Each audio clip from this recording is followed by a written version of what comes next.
पिछली बार हमने देखा टिंगन में अचानक एक बड़ा खतरा आ गया था। लेनवेस का प्लान एक्टिवेट हो गया और उसकी प्रेग्नेंट फियोंसे मेगोस एक अजीब मॉन्स्टर में बदलने लगी जिसके पेट में एक ईविल गॉड का बच्चा था। कैप्टन डन ने शहर को बचाने के सेंट सेलेना की एशेज यूज की और अपनी जान कुर्बान कर दी, मगर आखिरी मोमेंट में मास्टरमाइंड इंस ज़ेंगविल आ गया। उसने क्लाइन और कैप्टन को मार डाला और सेंट सेलेना की एशेज चुरा ली।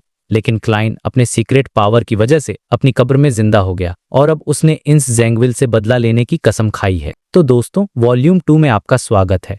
कहानी अब एक नया मोड़ ले रही है। रोजेल की डायरी से सीक्रेट ऑर्डर के और भी गहरे राज सामने आएंगे। टैरो क्लब और पावरफुल होने वाला है, ऐसी शक्तियों के साथ जो मेंबर्स को डायरेक्टली आइटम्स एक्सचेंज करने देगी। सैक्रिफाइस और बेस्टोमेंट के जरिए क्लाइन की डिटेक्टिव लाइफ भी शुरू हो चुकी है। पहला केस बिली ढूंढने का, पर दूसरा केस उसे एक ऐसी मिस्ट्री में खींच लेगा जहां एक दूसरा डिटेक्टिव गायब है और पर्दे के पीछे कोई बेउंडर साजिश कर रहा है। क्या शर्लॉक मोरियार्टी इस जाल को तोड़ पाएगा? नया शहर, दुश्मन, नए सीक्रेट्स, तैयार हो जाओ। तो सीन शुरू होता है एक ट्रेन स्टेशन से, जहां एकदम से छू छू के ट्रेन की आवाज गूंजती है और एक मेटल का दैत्य यानी एक स्टीम लोकोमोटिव 20 से भी ज्यादा डिब्बों के साथ धीरे धीरे आकर रुकता है। इसी ट्रेन से उतरता है अपना क्लेन, जिसने एक टक्सीडो और हाफ टॉप हैट पहना हुआ है। उसके हाथ में एक बहुत बड़ा लगेज बैग है जो उसके फिगर के साथ बिल्कुल मैच नहीं कर रहा। वो अपना पहला कदम लोइन किंगडम की कैपिटल बैकलैंड की जमीन पर रखता है। ये शहर सॉक नदी की वजह से 2 हिस्सों में बंटा हुआ था और इन दोनों हिस्सों को बैकलैंड ब्रिज और फेरीज कनेक्ट करते थे। यहाँ की पॉपुलेशन 50 लाख से भी ज्यादा थी और ये सदर्न और नॉर्दर्न कॉन्टिनेंट्स की सबसे प्रॉस्परस कैपिटल थी। क्लेन दूर तक देखता है और उसे हर तरफ हल्का पीला स्मॉग दिखाई देता है। विजिबिलिटी इतनी खराब थी कि ट्रेन प्लेटफॉर्म के ऊपर लगे गैस लैंप्स अभी से जल गए थे ताकि उदासी और अंधेरे को दूर किया जा सके। अभी तो सिर्फ 6:30 बजे हैं, पर लग तो ऐसा रहा है जैसे रात के 9 या 10 बज गए हों। क्लेन धीरे से अपना सिर हिलाता है। अचानक उसे टसाक टाइम्स में जोक याद आ जाता है। एक जेंटलमैन जो अभी अभी बैकएंड आया वो घने स्मॉग में खो जाता है। हेल्पलेस होकर वो पास से गुजर रहे एक भीगे हुए जेंटलमैन से पूछता है, टसॉक नदी तक कैसे पहुंचे? वो जेंटलमैन फ्रेंडली तरीके से जवाब देता है, बस सीधे चलते रहो बिना रुके, मैं अभी वहीं से तैर कर आया हूँ। जब भी मैं बैकलैंड के न्यूज़पेपर्स या मैगजीन्स पढ़ता हूँ तो रिपोर्टर्स और एडिटर्स हमेशा यहाँ की खराब हवा या बढ़ते फॉगी दिनों का मजाक उड़ाते हैं। क्लेन सोचता है, पहले तो बैकलैंड डेली ट्रिब्यून ने स्टैटिस्टिक्स भी छापे थे जिसमें पता चला था कि 30 साल पहले जहां साल में लगभग 60 फॉगी डेज होते थे वो अब बढ़कर 75 डेज है। इसी वजह से कई दूर की सोचने वाले लोगों ने सूट रिडक्शन एसोसिएशन और स्मोक रिडक्शन एसोसिएशन जैसी ऑर्गेनाइजेशंस बनाई। शायद सितंबर में एक बिल भी आया था जिसमें नेशनल एटमॉस्फेरिक पॉल्यूस काउंसिल बनाने की जरूरत पर मोशन दिया गया था। क्लेन अपना बड़ा सा लगेज बैग नीचे रखता है और अचानक हुई बेचैनी से बचने के लिए नाक पकड़ लेता है। फिर वो अपनी गोल्डन चेन पकड़कर अपनी वेस्ट पॉकेट से एक गोल्डन पॉकेट वॉच निकालता है। उसे खोलकर वो टाइम देखता है। जब वो सच में अपने भाई बहनों को अलविदा कह रहा था तो वो स्पेशली एक डिपार्टमेंट स्टोर गया था और उसने 4 पाउंड 10 सोली खर्च करके एक गोल्डन पॉकेट वॉच और उसके साथ 1 पाउंड 5 सोली की एक गोल्डन चेन खरीदी थी। हर वक्त सही टाइम का पता न होना उसे एक तरह का डर देता था। क्लेन ने पहले एक सिल्वर पॉकेट वॉच खरीदने का प्लान किया था क्योंकि उसे लगा कि वो उसके टेम्परामेंट से मैच करती है, लेकिन एक क्लाउन के असली एसेंस के बारे में सोचने के बाद उसने आखिर में एक ज्यादा दिखती और बढ़ा चढ़ाकर दिखने वाली गोल्डन वॉच चुनी। 6:39। क्ल्यादा लेट नहीं हुआ अपनी पॉकेट वॉच वापस रखता है और अपनी छड़ी और लगेज बैग पकड़कर भीड़ के साथ स्टीम लोकोमोटिव स्टेशन से धीरे धीरे बाहर निकलता है। अचानक वो एक तेज मोड़ लेता है जिससे एक आदमी जो चुपके से उसका पीछा कर रहा था उसका हाथ क्लेन की जेब तक पहुंचते हवा में ही रह जाता है। क्लेन इस घटना से बिल्कुल बेफिक्र रहता है और सीमेंट से बनी सड़क पर चलते हुए भीड़ में घुल मिल जाता है और अपने सामने एक चौराहे पर पहुंचता है। वहां एक लॉन और गार्डन था जो एक चिमनी जैसे कॉलम के चारों ओर बना था। नहीं, ये शायद सच में एक चिमनी ही है। क्लेन देखता है कि कॉलम के ऊपरी सिरे से गाढ़ा धुआं निकल रहा है। कुछ धुआं तो आसमान में ऊपर चला जाता है और कुछ छोटी छोटी बूंदों में कंडेंस होकर चारों तरफ बिखर जाता है। क्लेन एक बार फिर रुकता है और अपना लगेज नीचे रखता है। वो अपने दूसरे हाथ में पकड़ा हुआ न्यूज़पेपर और मैप खोलता है। स्टीम लोकोमोटिव पर रहते हुए उसने पहले ही प्लान कर लिया था कि उसे आगे कहाँ जाना है या क्या करना है। जो एक्सपीरियंस उसने झेले थे और सुबह क्लाउन के भेष में जो मेंटल एक्सपीरियंस उसे हुआ था उससे क्लेन को आखिरकार क्लाउन का असली एसेंस समझ आ गया था। भले ही तुम किस्मत के बारे में थोड़ा बहुत जानते हो, फिर भी तुम किस्मत के आगे मजबूर हो। इसलिए बेहतर यही है कि एक मुस्कुराते हुए चेहरे से अपने सारे दर्द, दुख, कंफ्यूजन और डिप्रेशन को छिपा लो। उस पल उसने साफ महसूस किया कि क्लाउन पोर्शन डाइजेस्ट हो रहा है और उसे यकीन था कि अगर वो इसी तरह एक्टिंग करता रहा तो उसे एडवांसमेंट का अगला मौका मिलने में ज्यादा टाइम नहीं लगेगा। लेकिन प्रॉब्लम यही थी, उसे सीक्वेंस 7 पोर्शन का करस्पॉन्डिंग नाम नहीं पता था। उसका एग्जैक्ट फार्मूला तो दूर की बात है। मुझे फार्मूला कैसे मिलेगा? सीक्रेट ऑर्डर बहुत कम दिखाई देता है, उन्हें सिर्फ एंटीगोनस फैमिली की चीजों में इंटरेस्ट लगता है। यही वजह है कि दूसरों को उनके बारे में ज्यादा पता नहीं। यहाँ एक, मुझे दो पहलुओं पर सोचना चाहिए। एक, मुझे लोकल बियॉन्डर सर्कल्स के कांटेक्ट में आना होगा और देखना होगा कि क्या कोई क्लू मिल सकता है। दो, मुझे एक जाल बिछाना चाहिए और एंटीगोनस फैमिली के खजाने को चारे की तरह इस्तेमाल करके सीक्रेट ऑर्डर को बाहर निकालना चाहिए। आखिरकार मुझे उस अजीब वर्टिकल प्यूपिल की नॉलेज है जो कई मिस्टीरियस सिंबल से बना है, लेकिन ये बहुत रिस्की है। मुझे सावधान रहना होगा क्योंकि चारा न तो बहुत अच्छा हो सकता है और न ही बहुत बुरा। अगर ये बहुत बुरा हुआ तो उन्हें कोई इंटरेस्ट नहीं आएगा, और अगर ये बहुत अच्छा हुआ तो मैं शायद एक शार्क को अट्रैक्ट कर लूंगा, एक ऐसी शार्क जो मुझे पूरा निगल सकती है। सीक्रेट ऑर्डर का लीडर ज़राटुएल वो फिगर है जिसने एम्परर रोजेल को गाइड किया था। शायद उस रेवोल्यूशनरी दावत में सबसे बड़ा हिस्सा उसी को मिला हो। बेशक हो सकता है कि वो अब जिंदा न हो, क्योंकि ये 200 साल पुरानी बात है। इन्हीं ख्यालों में डूबे क्लेन को बैकलैंड की ठंड महसूस होती है और वो कांप जाता है। वो जल्द से जल्द एक घर खोजने का फैसला करता है। वो पेपर्स पलटता है और एक बार फिर रेंटल सेक्शन को देखता है और एक सर्किल की हुई एडवर्टाइजमेंट पर उसकी नजर पड़ती है। 15 मिन स्ट्रीट, चेरवुड बोरो, टेरेस हाउस, वीकली रेंट 18 सोली। क्लेन ने बहुत ध्यान से सोचा था कि उसे किस एरिया में रहना है। हालांकि बैकलैंड की पॉपुलेशन 50 लाख से ज्यादा थी, फिर भी उसे लोकल नाइटहॉक से मिलने को लेकर सावधान रहना था। चाहे वो नए ट्रांसफर हुए डेली हो या लोरोटा, आयुर, हार्सन और बोर्जिया जिनसे वो पहले मिल चुका था, वो उसे जरूर पहचान लेते। इसलिए क्लेन ने नॉर्थ बोरो को एलिमिनेट कर दिया, जहां चर्च ऑफ एवरनाइट का बैकलैंड डायोसिस हेडक्वार्टर और सेंट सैमुअल कैथेड्रल था। उसने इससे अच्छी सिक्योरिटी वाले और बहुत सख्ती से मॉनिटर किए जाने वाले एम्प्रेस बोरो और वेस्टर्न बोरो को भी एलिमिनेट कर दिया। ये दो बोरो नोबल्स और सबसे अमीर मैग्नेट्स के थे, जिसमें ज्यादातर नोबल्स एम्प्रेस बोरो के पास रहते थे। वर्कर एरियाज, हार्बर और ईस्ट बोरो और बैकलैंड ब्रिज रीजन जहां गरीब लोग रहते थे, उन्हें हटाने के बाद क्लेन के पास कुछ ही चॉइसेस बची थीं। पहली चॉइस थी हिल्स्टन बैकलैंड, जहां Backland stock exchange, clearing house, futures centre, 7 बड़े बैंकों के हेडक्वार्टर्स और कई दूसरी बड़ी कंपनियां थीं। इसे लोएन किंगडम का फाइनेंशियल, बिजनेस और इकोनॉमिक सेंटर कहा जाता था। दूसरी चॉइस थी चेरवुड बोरो, जहां कई छोटी कंपनियां और रेजिडेंशियल बिल्डिंग्स थीं। दोनों बोरो में बहुत लोग रहते थे और सिक्योरिटी भी रिलेटिवली अच्छी थी। ये छिपने के लिए अच्छा था। गंभीरता से सोचने के बाद क्लेन ने सस्ता होने की वजह से चेरवुड बोरो को चुना। उसने कैपिटल हाउसिंग इंप्रूवमेंट कंपनी या कैपिटल हाउसिंग इंप्रूवमेंट एसोसिएशन जैसी ऑर्गेनाइजेशन से कांटेक्ट इसलिए नहीं किया क्योंकि उन्हें आइडेंटिफिकेशन की जरूरत थी जो वो फिलहाल नहीं दे सकता था। अगर मुझे आज किराए पर जगह नहीं मिली तो मैं किसी ऐसे मोटेल में रुक जाऊंगा जहां बिना किसी आइडेंटिफिकेशन के रात भर रुकने की परमिशन हो। क्लेन अपने हाथ में रखी चीजों को इकट्ठा करता है और अपना लगेज उठाता है। मैप के अनुसार वो एक डिपार्टमेंट स्टोर जैसे दिखने वाले एंट्रेंस की ओर चलता है। वो बैकलैंड मेट्रो का एंट्रेंस था। यस, एक मेट्रो। पहली बार जब क्लेन ने न्यूज़पेपर्स और मैगजीन्स में मेट्रो शब्द देखा तो वो डर के मारे लगभग उछल ही पड़ा था। उसने कभी उम्मीद नहीं की थी कि इस एरा में, जो अभी तक इलेक्ट्रिसिटी के एज में भी नहीं आया था, ऐसा ट्रांसपोर्टेशन व्हीकल हकीकत बन चुका होगा। इसका जन्म 25 साल पहले हुआ था। पहले इसने टसॉक नदी के दोनों किनारों को जोड़ा और अब ये शहर के की बोरो तक फैल चुकी थी। बेशक बहुत ज्यादा स्टेशंस नहीं थे। मेन डोर से होते हुए क्लेन अपने आगे चल रहे लोगों के पीछे पीछे टिकट बूथ तक पहुंचता है। कुछ मिनट लाइन में लगने के बाद आखिरकार उसे एक कैशियर दिखाई देती है जिसके सुंदर गोल्डन बाल थे। उस लेडी ने अपना सिर नहीं उठाया, उसने बस खिड़की के साइड में लगे लकड़ी के बोर्ड की ओर इशारा किया जिस पर प्राइसेस लिखे थे। पीक पीरियड, सुबह रजस्ते नजे, शाम बजे से बजे, हर 10 मिनट में। बाकी सभी समय के लिए 15 मिनट का headway. First class seat 6 pence, second class seat 4 pence, third class seat 3 return trips क्रम्श 965 पेंस है। Annual pass, first class 8 pounds, second class 5 pounds 10 सोली, third class no annual pass. ये तो मेरे इमेजिनेशन से सस्ता है। इसमें डिस्टेंस की कोई रिस्ट्रिक्शन भी नहीं है। मेलिसा को ये घोड़े वाली गाड़ी से ज्यादा पसंद आता। ये मशीनरी का एक शानदार नमूना है, क्लेन सोचता है और अचानक अपसेट महसूस करता है। वो एक शानदार स्माइल देता है और 4 पेंस निकालकर कैशियर को देता है। Second class seat. खटाक कैशियर एक टिकट फाड़ती है और उस पर स्टैंप लगाकर क्लेन को दे देती है। चेरवुड बोरो की ओर जाने वाली लाइन ढूंढने और ज्यादा स्ट्रिक्ट न होने वाले सिक्योरिटी चेक से गुजरने के बाद क्लेन सीढ़ियों से नीचे उतरता है और जल्दी से प्लेटफॉर्म पर आ जाता है। वो जमीन पर बने लेबल्स को फॉलो करते हुए सेकंड क्लास सीट्स की जगह पर पहुंच जाता है। छू छू। उसे ज्यादा इंतजार नहीं करना पड़ा कि उसे ट्रेन के छुक छुक की आवाज और जोरदार स्टीम विसल सुनाई दी। उसने एक विशाल स्टीम लोकोमोटिव देखा।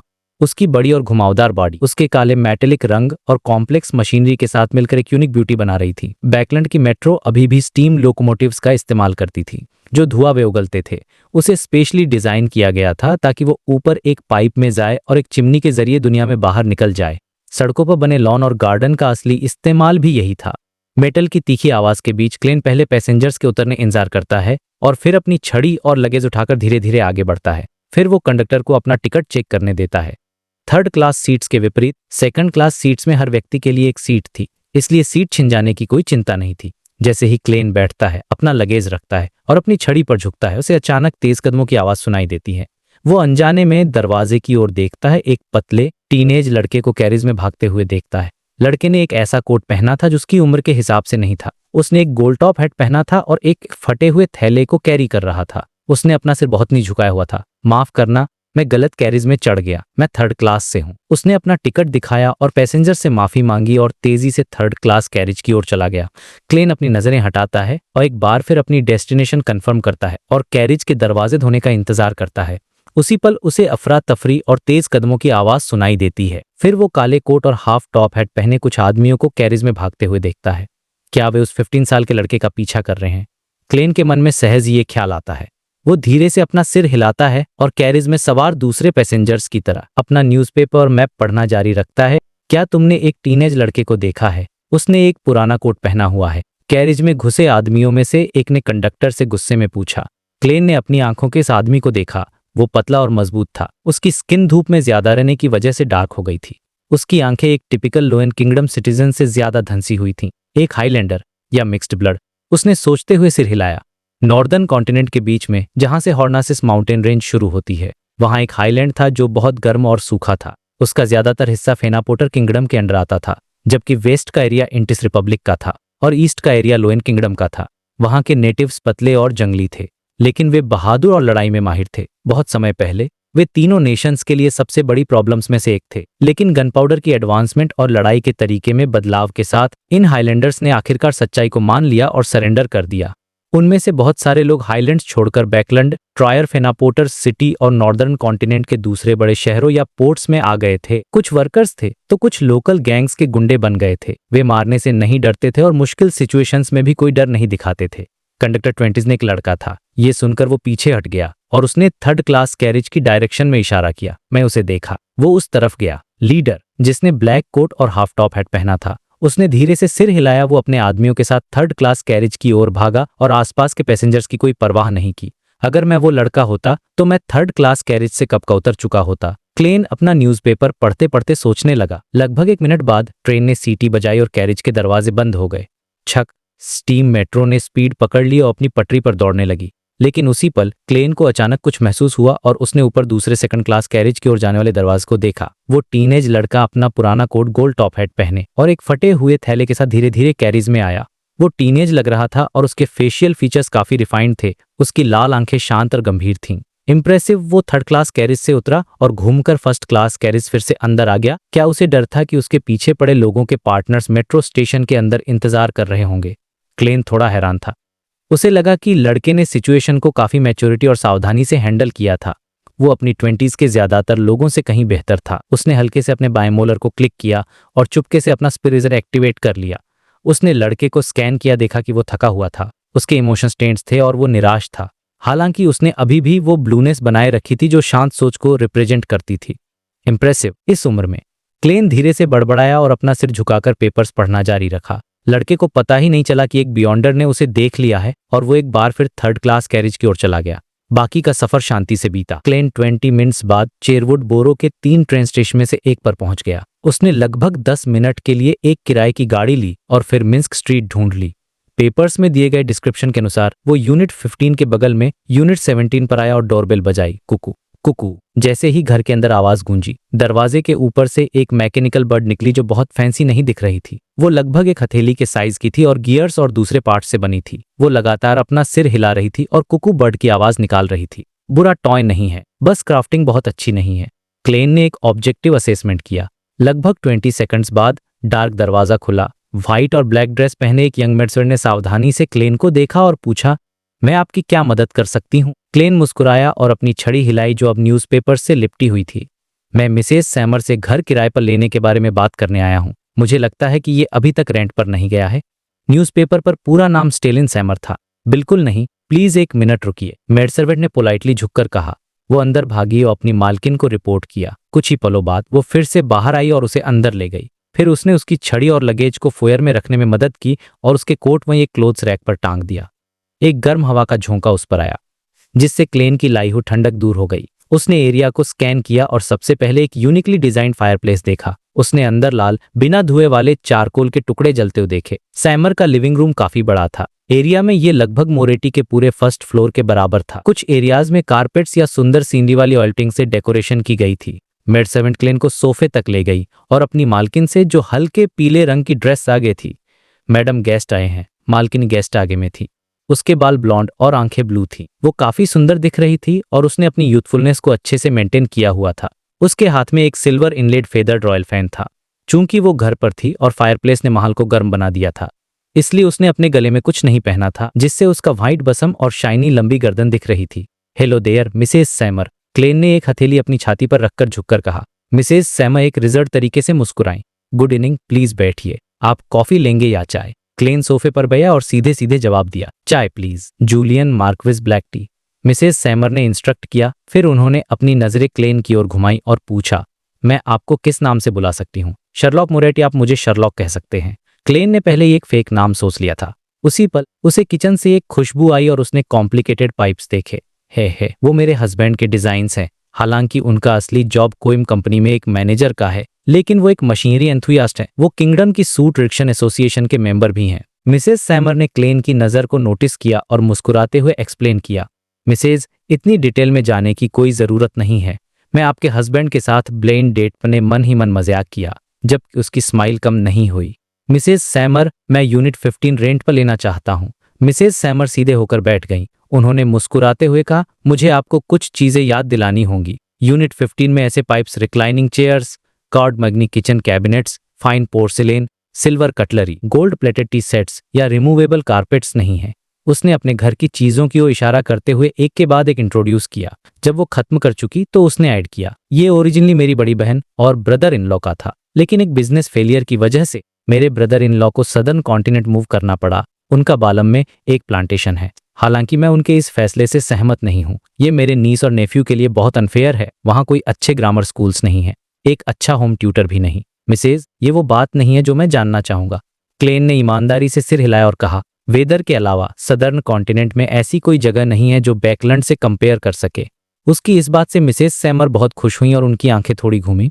इस घर का अभी भी 3 साल का लीज बाकी है। मैं चाहती हूँ कि आप 1 साल का रेंट एक साथ पे करें। 18 सोली अ वीक, फर्नीचर के इस्तेमाल का 1 सोली लगेगा। मैं 50 पाउंड्स का डिपॉजिट ले सकती हूँ। क्लेन ने अपना सिर हिलाया और मुस्कुराया। मिसेस सैमर, आप देख सकती हैं कि मैं अभी अभी बैकलैंड आया हूँ। मुझे नहीं पता कि मेरे साथ आगे क्या होगा। 50 पाउंड्स डिपॉजिट देना किसी भी रिस्क के खिलाफ मेरी एबिलिटी को कम कर देगा। मेरी लिमिट हाफ ईयर है, 25 पाउंड्स। उसने अभी भी बैकलैंड के ईस्ट बोरो में एक और 1 बेडरूम अपार्टमेंट किराए पर लेने का प्लान बनाया था। वो उसे अपने कपड़े बदलने, भेष बदलने और किसी भी पीछा करने वाले को चकमा देने के लिए इस्तेमाल करेगा, जो वो करने की प्लानिंग कर रहा था। उसके लिए ये जरूरी था। स्टेलिन ने धीरे से सिर हिलाया और पूछा, क्या आपने ग्रामर स्कूल में पढ़ाई की है?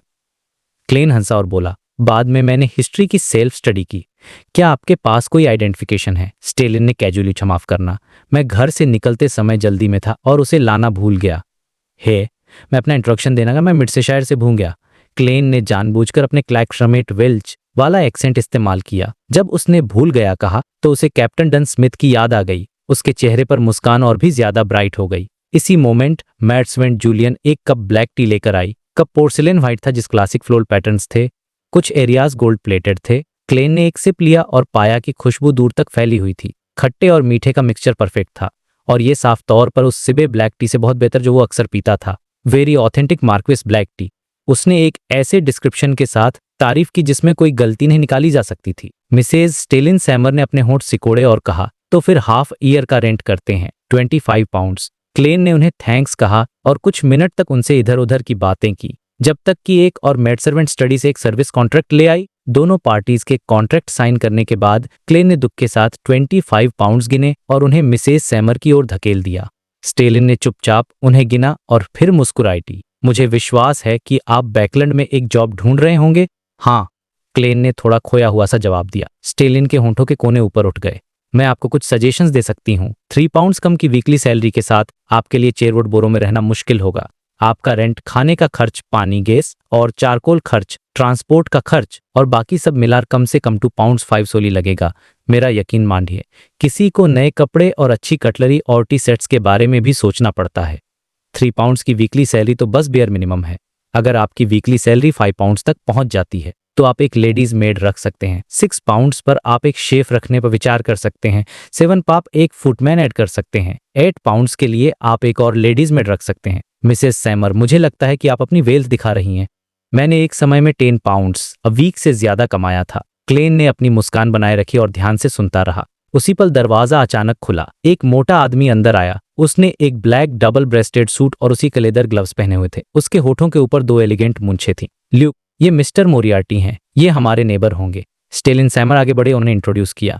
जाहिर है घर का मालिक ल्यूक ने अपना कोट उतारा और उसे अपने पीछे वाले वैलेट को दे दिया। उसने पोलाइटली मुस्कुराते हुए कहा, मिस्टर मोरियार्टी, क्या आप हमारे साथ डिनर करना चाहेंगे? ये किसी कोइम कंपनी का मैनेजर है, लोएन किंगडम की सूट रिडक्शन एसोसिएशन का मेंबर। क्लेन ने मुस्कुराते हुए कहा, मुझे बहुत खेद है मिस्टर सैमर, मैंने स्टीम लोकोमोटिव पर खाना खा लिया था। हालांकि वो टेस्ट किसी पर गहरी छाप छोड़ता है। कुछ फॉर्मल बातचीत के बाद जूलियन क्लेन को घर से बाहर और पड़ोसी यूनिट 15 में ले गई। लेआउट बगल वाले यूनिट के जैसा ही था। फर्स्ट फ्लोर पर एक बड़ा लिविंग रूम, अच्छी लाइटिंग वाला एक डाइनिंग रूम, 2 गेस्ट रूम्स, एक बाथरक सेलर, एक किचन जो पीछे तक फैला हुआ था, और सेकंड फ्लोर पर 4 बेडरूम, एक एक्टिविटी रूम, एक सोलारियम, एक स्टी, 2 बेडरूम और एक बड़ी बालकनी थी। मिसेस सैमर आपको बताना चाहती हैं कि आप इसका कुछ हिस्सा किराए पर दे सकते हैं, लेकिन वर्कर्स को नहीं, या इस जगह को बहुत भीड़भाड़ वाला या शोरगुल वाला नहीं बना सकते हो।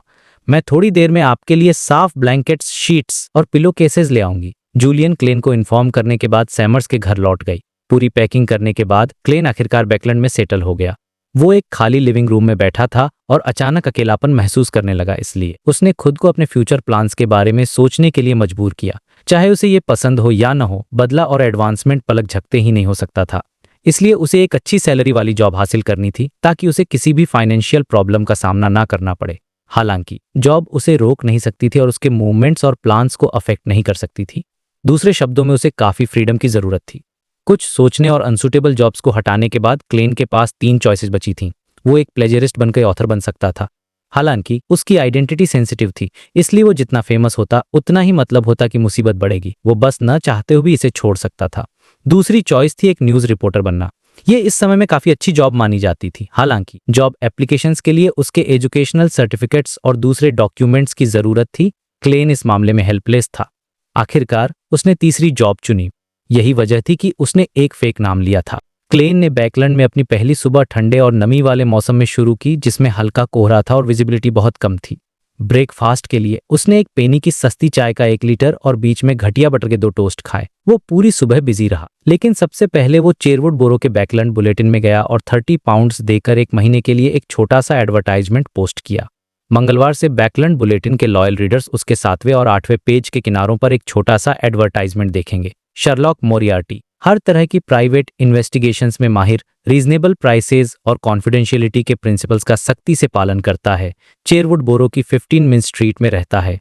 क्लेन ने टसॉक टाइम्स या बैकलैंड डेली ट्रिब्यून जैसे बड़े न्यूज़पेपर्स को इसलिए नहीं चुना, जिनके रीडर्स पूरे लोएन किंगडम में फैले हुए थे, क्योंकि उसका बिजनेस फिलहाल सिर्फ बैकलैंड तक ही लिमिटेड था। इसके अलावा वो कोई शानदार रेपुटेशन नहीं चाहता था। इसलिए बैकलैंड बुलेटिन, जो लोकली काफी पॉपुलर था और जिसके एडवर्टाइजमेंट फीस कम थे, उसकी पहली पसंद बन गया। बैकलैंड बुलेटिन के हेडक्वार्टर से निकलने के बाद क्लेन ने एक मैप निकाला और उसे फॉलो करते हुए अलग अलग herbal stores, flower stores, jewellery stores और एक्सेसरी स्टोर से कई तरह के हर्ब पाउडर्स और सिल्वर स्लाइसेज खरीदे। उसने ये सब एक रिचुअल करने की तैयारी में किया। जब ऐसी चीजें शामिल होती थीं जिनमें कोई स्पिरिचुअलिटी नहीं होती, तो मिस्टिसिज्म के ज्यादातर मटेरियल्स ऑर्डिनरी स्टोर से खरीदे जा सकते थे। हालांकि वे सब एक ही जगह पर नहीं मिलते थे, जिसके लिए उसे उन्हें इकट्ठा करने के लिए कई स्टोर्स पर जाना पड़ता था। ऐसा करने के लिए क्लेन ने और 5 पाउंड्स खर्च किए। उसने जो 200 पाउंड्स की भारी रकम निकाली थी, वो अब 100 पाउंड्स के निशान से नीचे आ गई, जिससे उसके पास सिर्फ 92 पाउंड्स बचे थे। पैसे खर्च करना तो पानी पीने जितना आसान है। क्लेन ने पास में एक छोटी सी कैफेटेरिया ढूंढी और एड पेंस का एक ब्लैक पेपर स्टेक ऑर्डर किया। वो दोपहर 1 बजे 15 मिन्स्क स्ट्रीट लौटा और बिना आराम किए उसने slumber flower, dragon blood grass, dark red sandalwood और मिंट पाउडर्स का इस्तेमाल करके होली नाइट पाउडर बनाने में अपना समय बिताया, जो स्पिरिचुअलिटी की दीवार बनाने के लिए एक जरूरी इंग्रेडिएंट था। जब तक वो एक असली सिल्वर रिचुअल डैगर नहीं खरीद लेता, तब तक उसे इसी मेथड से काम चलाना था। क्लेन ने अनुमान लगाया कि इस रेस्ट्रिक्शन से छुटकारा पाने के लिए उसे सीक्वेंस 7 तक एडवांस होना होगा। फ्यू मिस जस्टिस, मिस्टर हैंग्डमैन और दसन ने अभी छुट्टी के लिए रिक्वेस्ट नहीं किया है। गैदरिंग आज टाइम पर होगी। मुझे आश्चर्य है कि मिस्टर हैंग्डमैन मेरे लिए क्या सरप्राइजेज लाएंगे और वो रोजेल की डायरी कितने पेजेस दे सकते हैं। क्लेन अपने बेडरूम में बिस्तर पर लेटा हुआ तरह तरह की बातें सोच रहा था। उसके लिए एक प्राइवेट डिटेक्टिव ऐसा करियर था जिसमें पैसा और एक्शन दोनों शामिल थे। ये उसे हर तरह के लोगों से मिलने और धीरे धीरे बैकलैंड में बियॉन्डर सर्कल को खोजने का मौका देता था। वहां से वो धीरे धीरे सीक्रेट ऑर्डर के बारे में क्लूज ढूंढ सकता था। बेशक अगर वो लकी रहा तो वो बियॉन्डर्स के एक खास सर्कल के जरिए क्लाउन के करस्पॉन्डिंग सीक्वेंस 7 का भी पता लगा लेगा और करस्पॉन्डिंग पोशन फार्मूला और मेन इंग्रेडिएंट्स खरीद लेगा। जहां तक किंजेंगल के ठिकाने की बात है, क्लेन ने फिलहाल उसे खुद से खोजने की पहल न करने का फैसला किया। वो शायद उससे थोड़ा बचेगा भी, हालांकि अगर उसे गलती से अपने इस दुश्मन का पता चल गया बिना खुद को एक्सपोज किए तो उसे एक अच्छा काम करने और चर्च एवरनाइट को एक एनोनिमस लेटर भेजने में कोई एतराज नहीं होगा। एक प्राइवेट डिटेक्टिव की इनकम ज्यादा से ज्यादा एक middle class standard of living को सपोर्ट कर सकती है। अगर मुझे पोशन फार्मूला और बियॉन्डर मटेरियल्स खरीदने के लिए काफी पैसे चाहिए तो या तो मिस जस्टिस पर डिपेंड करेगा या ये मेरे एनोनिमस अकाउंट में बचे हुए बाकी 100 पाउंड्स के इन्वेस्टमेंट के जरिए होगा। हाँ, मैं फिलहाल अपने पास मौजूद 92 पाउंड्स को नहीं छू सकता। शायद मुझे कुछ समय की इनकम नहीं होगी। ये सोचकर क्लेन अचानक उठ बैठा। वो फर्स्ट फ्लोर पर आया और रास्ते में खरीदे गए कई न्यूज़पेपर्स पढ़ने लगा। इन न्यूज़पेपर्स में अक्सर इस बारे में खबरें होती थीं कि क्या इन्वेंट किया गया है और उसे इन्वेस्टमेंट की जरूरत है या कोई इसी खास बिजनेस को करने के लिए दूसरों के साथ जॉइंट वेंचर बनाना चाहता है।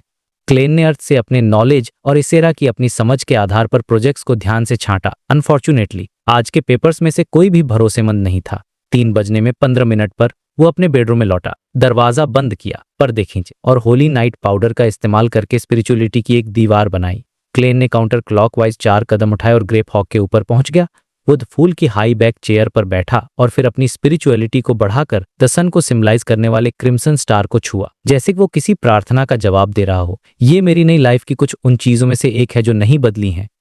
उसने अचानक आ भरी। सिटी ऑफ सिल्वर के बाहर एक एरिया में एक ग्रेइश ब्लैक टावर में जो आधा ढह चुका था, एक पेट्रोल स्क्वाड के मेंबर्स एक धधकती हुई आग के चारों ओर इकट्ठा थे और पिछले कुछ दिनों के अपने एक्सपीरियंस के बारे में बातें कर रहे थे। कुछ और टीम मेंबर्स भी पेरीमीटर पर गार्डिंग कर रहे थे ताकि अंधेरे से होने वाले किसी भी पॉसिबल अटैक के लिए तैयार रहें।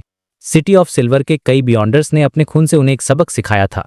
हर समय कभी भी अपना गार्ड डाउन मत करो, अंधेरे में मौजूद मॉन्स्टर्स तुम्हारे ठीक पीछे हो सकते हैं। एक ऐसी रात जब लाइटनिंग की फ्रीक्वेंसी बहुत कम थी तो आग को जलाए रखना और रोशनी को बनाए रखना जरूरी था। एक बार जब वे पूरी तरह से अंधेरे में घिर जाते तो उन सभी का गायब हो जाना भी इम्पॉसिबल नहीं था। कोई भी यकीन से नहीं कह सकता था कि टोटल डार्कनेस में क्या भयानक चीजें होंगी, क्योंकि रियलिटी ने बार बार उनकी इमेजिनेशन की लिमिट्स को तोड़ा था। डेरिक बर्ग रिजर्व्ड और साइलेंट रहा और चुपचाप अपने साथी मॉन्स्टर के बारे में याद करते हुए सुनता रहा जिससे वे पहले मिले थे। वो एक ह्यूमनॉइड मॉन्स्टर था जिसकी पूरी बॉडी पर आंखें थीं। मॉन्स्टर को खत्म करने के लिए उनकी पेट्रोलिंग टीम को भारी कीमत चुकानी पड़ी थी, जिसमें 5 घायल हुए थे और उनमें से 2 गंभीर रूप से घायल थे। अचानक डेरिक की विजन धुंधली हो गई और उसने खुद को एक घने ग्रे मिस्ट में घिरा हुआ महसूस किया। एक जानी दूर जगह पर ग्रे फॉग की गहराइयों में एक धुंधली सी फिगर एक पुरानी हाई बैक चेयर पर बैठी थी और उसे नीचे देख रही थी।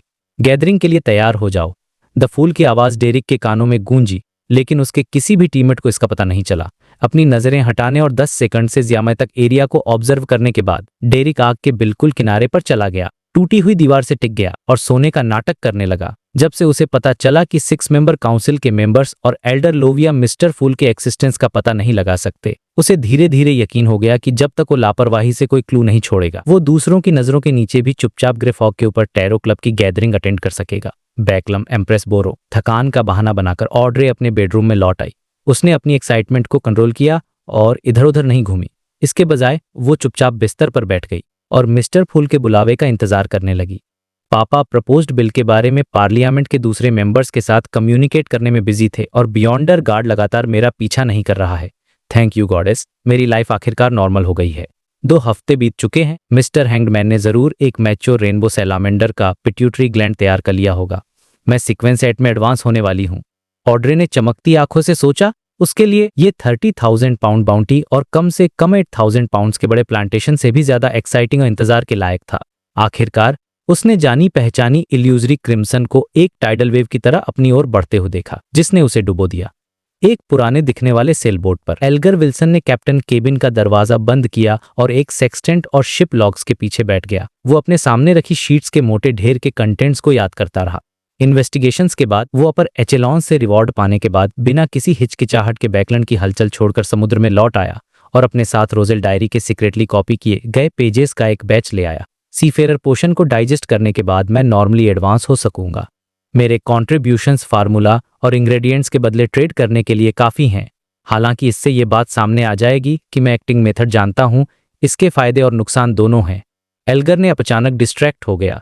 उसी पल उसने द फूल का बुलावा महसूस किया। उसके दिमाग में अचानक वाइस एडमिरल हरिकेन किलांगेस का चेहरा याद आया, जिसका मांस और खून जल्दी से सड़ गया था और उसके चेहरे के टुकड़े छिलकर गिर रहे थे। एल्गर ने सहज रूप से अपना सिर झुका लिया, क्रिम्सन टाइड को खुद को निगलने दिया। ग्रे फॉग के ऊपर एक जायंट के रेजिडेंस जैसे दिखने वाले पैलेस के अंदर अपना स्पिरिट विजन एक्टिवेट करने के बाद क्लेन ने जस्टिस, द हैंग्ड मैन और द सन को एग्जामिन किया ताकि उनकी करंट स्टेट्स कंफर्म कर सके। ऑड्रे खुशी खुशी सबको ग्रीट करने ही वाली थी कि उसने अचानक द हैंग्ड मैन को अपनी ओर इशारा करते हुए देखा। इससे पहले कि वो कुछ बोल पाती, वो उससे पहले ही बोल पड़ा। मिस्टर फूल, मैंने इस बार रोजेल की डायरी के 19 पेजेस हासिल किए हैं। यहाँ मुझे किलांगेस से छुटकारा पाने में मेरी मदद करने के लिए आपके ब्लेस्ड को भेजने के लिए आपको थैंक्स कहना होगा। ये डायरी पेजेस वो कंपनसेशन होंगे जो मुझे पे करना चाहिए। बुरा नहीं है। क्लेन ने ब्लेस्ड के बारे में ज्यादा बात नहीं की और हल्की सी स्माइल दी। ये इक्विवेलेंट एक्सचेंज का प्रिंसिपल है, जैसा कि मिस्टर फूल से उम्मीद थी। एक मिस्टिकल आइटम वाला एक पायरेट एडमिरल उनके लिए कुछ भी नहीं था। जैसा कि लग रहा है मुझे अपनी बाउंटी क्लेम करने का जिक्र करने की जरूरत नहीं है। मुझे आश्चर्य है कि मिस्टर फूलकास के पास ने हाई सीक्वेंस बियॉन्डर्स उनके ब्लेस्ड के रूप में है। ऑड्रे ने बिना एहसास के ही द फूल को रेफर करने के लिए ही हिम या हिज जैसे शब्दों का इस्तेमाल ना शुरू कर दिया था। द फूल का जवाब सुनकर एल्गर ने विनम्रता से कहा, मेरी करंट मेमोरी की लिमिट 6 पेजेस है। प्लीज मुझे उन्हें अलग अलग मौकों पर आपको देने की परमिशन दें। कोई प्रॉब्लम नहीं। घने ग्रे फॉग से घिरे क्लेन ने धीरे से सिर हिलाया। द सन, डेरिक ने द हैंग्ड मैन के सामने आए पेजेस को देखा और डायरी के कंटेंट्स के बारे में बहुत क्यूरियस था। अपने पिछले एक्सपीरियंस के साथ उसे विश्वास था कि जिन आइटम्स में मिस्टर फूल इंटरेस्टेड थे उनमें जरूर कई मिस्ट्रीज छिपी हुई थीं। उसने मिस जस्टिस को देखा और जब उसने देखा कि इसमें कोई इच्छा नहीं है तो उसने सावधानी से अपनी चुप्पी बनाए रखी। जल्द ही डायरी के 6 पेजेस पूरे हो गए और क्लेन के हाथों में आ गए। ऑड्रे और बाकी लोग चुपचाप इंतजार करने लगे। वे ऐसी चीजों के आदी हो चुके थे। क्लेन ने नीचे देखा और पहला पेज पढ़ा। 16 दिसंबर, मैं उस बेचारे से कांटेक्ट करने में कामयाब रहा जो तूफान में फंसा हुआ है और अंधेरे में खो गया है। फाइनली डायरी के पिछले पेजेस में से एक का फॉलो अप है। क्लेन खुश हुआ और वो और ज्यादा फोकस्ड हो गया। उसने खुद को मिस्टर डोर कहा और मुझे एक कॉम्प्लिकेटेड और मुश्किल रिचुअल सिखाने की कोशिश की। वो चाहता था कि मैं उसे रियल वर्ल्ड में लौटने में मदद करूं और उसने मेरी 3 रिक्वेस्ट पूरी करने का वादा किया। क्या वो मुझे बेवकूफ समझता है? मैं अपनी 2 जिंदगियों में 60 से ज्यादा सालों तक जी चुका हूं। क्या उसे लगता है कि मैं ये नहीं बता सकता कि ये इविल गॉड्स और डेविल्स द्वारा की जाने वाली यूजुअल मैनिपुलेशन है? लेकिन उसने 4th एपोक की जो हिस्ट्री बताई वो सच में इंटरेस्टिंग थी। मिस्टर डोर, ये नाम रखने का स्टाइल तो बिल्कुल मेरे जैसा है। क्लेन मन ही मन हंसता है। उसे ये भी इंटरेस्टिंग लगता है कि रोजेल ने इसे पैथेटिक फेलो बुलाया और वो ये भी सोचता है कि आखिर ये मिस्टर डोर कौन, इसका सीक्वेंस क्या है, या फिर जैसा रोजेल ने गेस किया ये कोई इविल गॉड या डेविल है। एनीवे, क्लेन आगे पढ़ता रोजेल लिखता है, 4th एपोक के सबसे famous war of the 4 emperors के बारे में मुझे पता था, बट डिटेल्स आधी अधूरी थीं, जैसे सोलोमन एम्पायर, ब्लैक एम्परर। पर आज इस मिस्टर डोर ने आखिरकार मेरे सवालों का जवाब दे ही दिया। बाकी 3 एम्परर्स थे, ट्यूडर डायनेस्टी का हफिंसन ब्लड एम्परर, ट्रांसवेस्ट एम्पायर का नाइट एम्परर और सदर्न कॉन्टिनेंट का एम्परर ऑफ द अंडरवर्ल्ड, जिसको डेथ भी कहते हैं। रोजेल आगे बताता है कि इस वॉर में जो पूरी दुनिया की सिचुएशन बदल देती है, ब्लैक एम्परर, ब्लड एम्परर और नाइट एम्परर तीनों एक के बाद एक गिर जाते हैं और सबसे बड़ा फायदा मिलता है एम्परर ऑफ द अंडरवर्ल्ड को। पर यहाँ एक ट्विस्ट है। मिस्टर डोर आगे कहता है कि डाइजेशन की 1 सेंचुरी के बाद डेथ पागल हो गया, लेकिन वो और भी ज्यादा स्ट्रांग हो गया और इसीलिए डेथ ने प्राइमोर्डियल डीमनेस के साथ मिलकर नॉर्दर्न कॉन्टिनेंट पर पेल डिजास्टर लाया। ये सुनकर रोजेल के होश उड़ जाते हैं। डेथ पागल हो गया लेकिन और भी स्ट्रांग हो गया, इवन डीटीज पागल हो सकते हैं। क्या हॉरिफाइंग सेंटेंस है ये। इससे रोजेल का एक गेस भी कंफर्म हो जाता है कि 5th एपोक से पहले ये डीटीज अक्सर रियल वर्ल्ड में आते थे और डायरेक्टली इंटरफेयर करते थे। रोजेल ने मिस्टर डोर से पूछा कि क्या उसने वॉर ऑफ 4 एम्परर्स में पार्टिसिपेट किया था और 7 डीटीज का इस वॉर में क्या रोल था, लेकिन मिस्टर डोर ने कोई जवाब नहीं दिया। उसने बस मजाक में कहा कि 4th एपोक में पावरफुल फिगर्स की संख्या तुम्हारी इमेजिनेशन से कहीं ज्यादा है। फिर मिस्टर डोर ने 2 लॉस का जिक्र किया, एक लॉ ऑफ बियॉन्ड कैरेक्टरिस्टिक्स इंडिस्ट्रक्टिबिलिटी और दूसरा law of similar sequence बियॉन्डर characteristics conservation. ये वही बात थी जो रोजेल ने एक सीक्रेट ऑर्गेनाइजेशन से सीखी थी, और इससे बहुत इंटरेस्ट निकल सकते हैं, ऐसे कंक्लूजन स्टिंग जो दिमाग हिला दें। फॉर एग्जाम्पल, अगर एक ही सीक्वेंस पाथवे में हाई सीक्वेंस बियॉन्डर्स ज्यादा हो जाएं तो लो सीक्वेंस बियॉन्डर्स कम हो जाएंगे, और वाइस वर्सा। बियॉन्डर कैरेक्टरिस्टिक्स सोर्स पर फिक्स्ड हैं, न बढ़ेंगे न घटेंगे। क्या इसका मतलब है कि सच में एक गॉड है जिसने सबको बनाया? ये रोजेल की अब तक की सबसे लंबी डायरी थी जो क्लेन ने पढ़ी थी, 2 पूरे पेजेस की।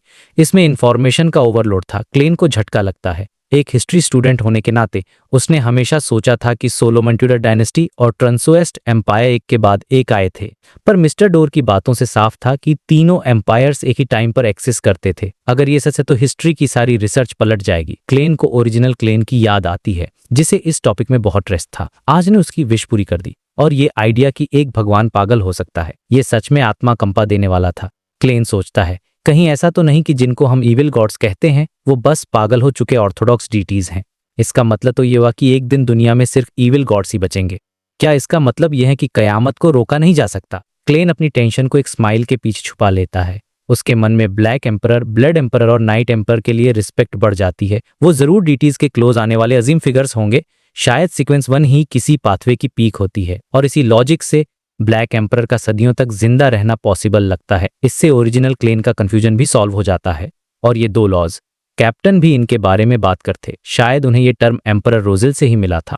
इन लॉज से कई अजीब थ्योरीज निकलती हैं, जैसे 7 चर्चेज के पास इतने सारे होली आर्टिफैक्ट्स और हाई सीक्वेंस बियॉन्डर्स हैं, तो उनके लो सीक्वेंस बियॉन्डर्स कम होने चाहिए। पर ऐसा नहीं है। क्या ये डीटीज का एक्स्ट्रा गिफ्ट है, या फिर नेशन ऑफ द एवरनाइट का डिस्ट्रक्शन इसीलिए हुआ क्योंकि उनके पास रिसोर्सेज होने की वजह से वो मुसीबत में आ गए, या उनका एक्सिस्टेंस एवरनाइट पाथवे को कमजोर कर रहा था और गॉडेस की पोजीशन को आंच आ रही थी, इसीलिए फोर्थ एपोक द गॉड्स कहते थे। डीटीज का आना जाना लगा रहता था। फिर ऐसा क्या हुआ कि उन्होंने आना बंद कर दिया?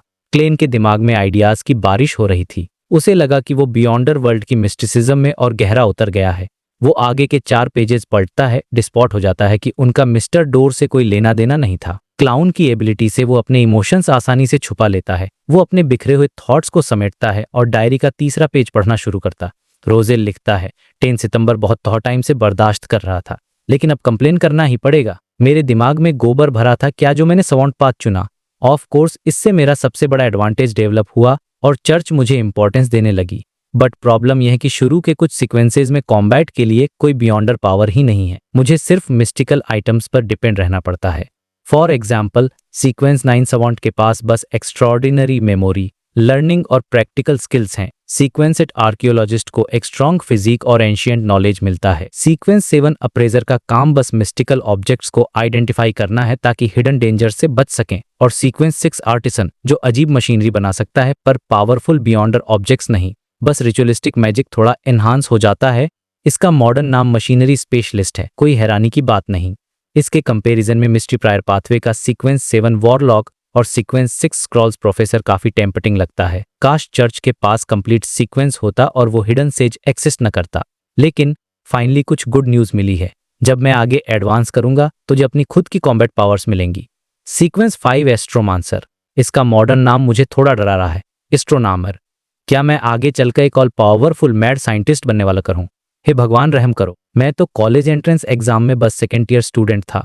ये कहना पड़ेगा कि एम्परर रोजेल में जोक्स मारने का अजीब टैलेंट था। क्लेन जो भी अभी इतना सीरियस था, वो भी अपनी हंसी रोक नहीं वो आगे बढ़ता है। 2 जून किंगडम में बार बार केओस फैला है। वॉर्स शुरू किए जा रहे हैं जो फेसेक एम्पायर, लोएन किंगडम और फेना पॉटर किंगडम को पूरी तरह डिस्ट्रॉय नहीं कर पा रहे। इस चक्कर में किंगडम पर भारी कर्ज चढ़ गया है और इकोनॉमी कोलैप्स होने की कगार पर है।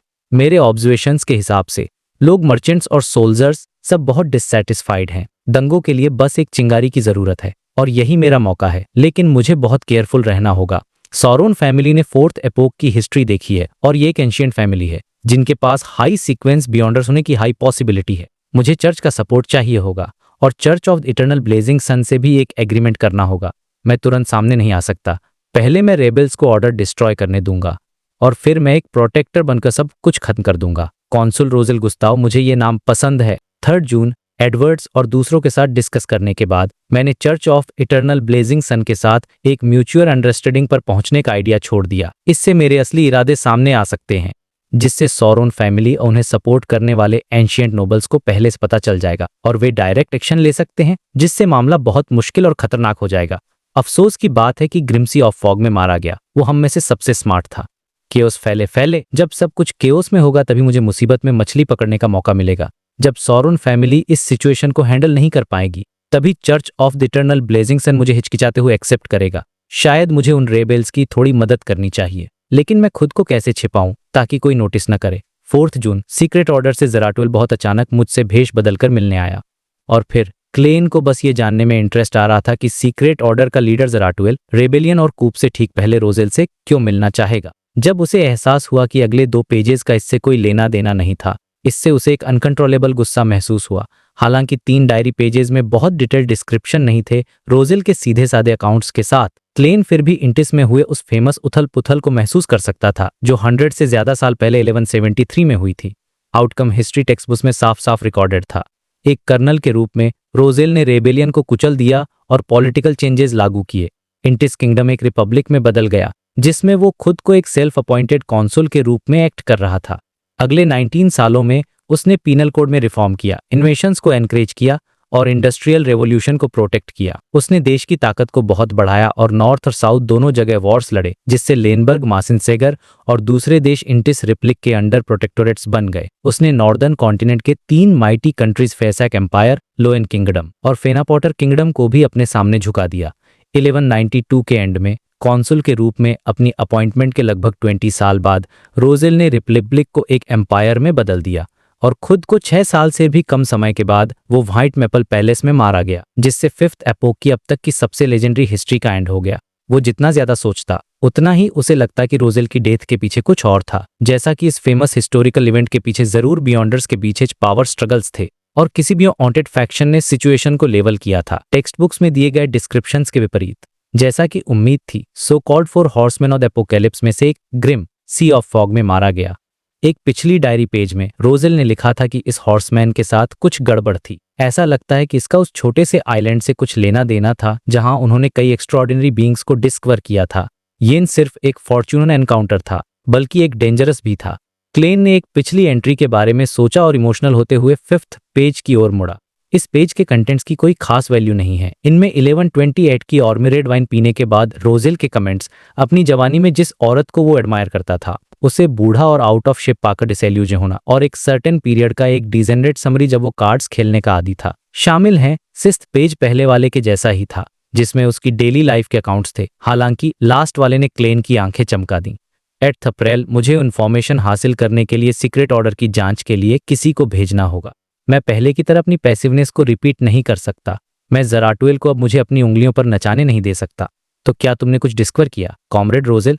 चूंकि क्लेन को बाकी इन्फॉर्मेशन नहीं मिल सकी, इसलिए वो बस खुद को शांत होने के लिए फोर्स कर सक और अगली गैदरिंग का इंतजार कर सका जब द हैंग्ड मैन अगले 6 पेजेस सौंपेगा। वो जानता था कि 100 से ज्यादा साल पहले की एक इन्वेस्टिगेशन से उसे सीक्रेट ऑर्डर एसोसिएशन से रिलेटेड कोई क्लू खोजने में मदद मिलने की संभावना नहीं थी। आखिरकार इतने लंबे समय में स्पेशल लो को छोड़कर कई हाई सीक्वेंस बियॉन्डर्स पहले ही बुढ़ापे से मर चुके होंगे।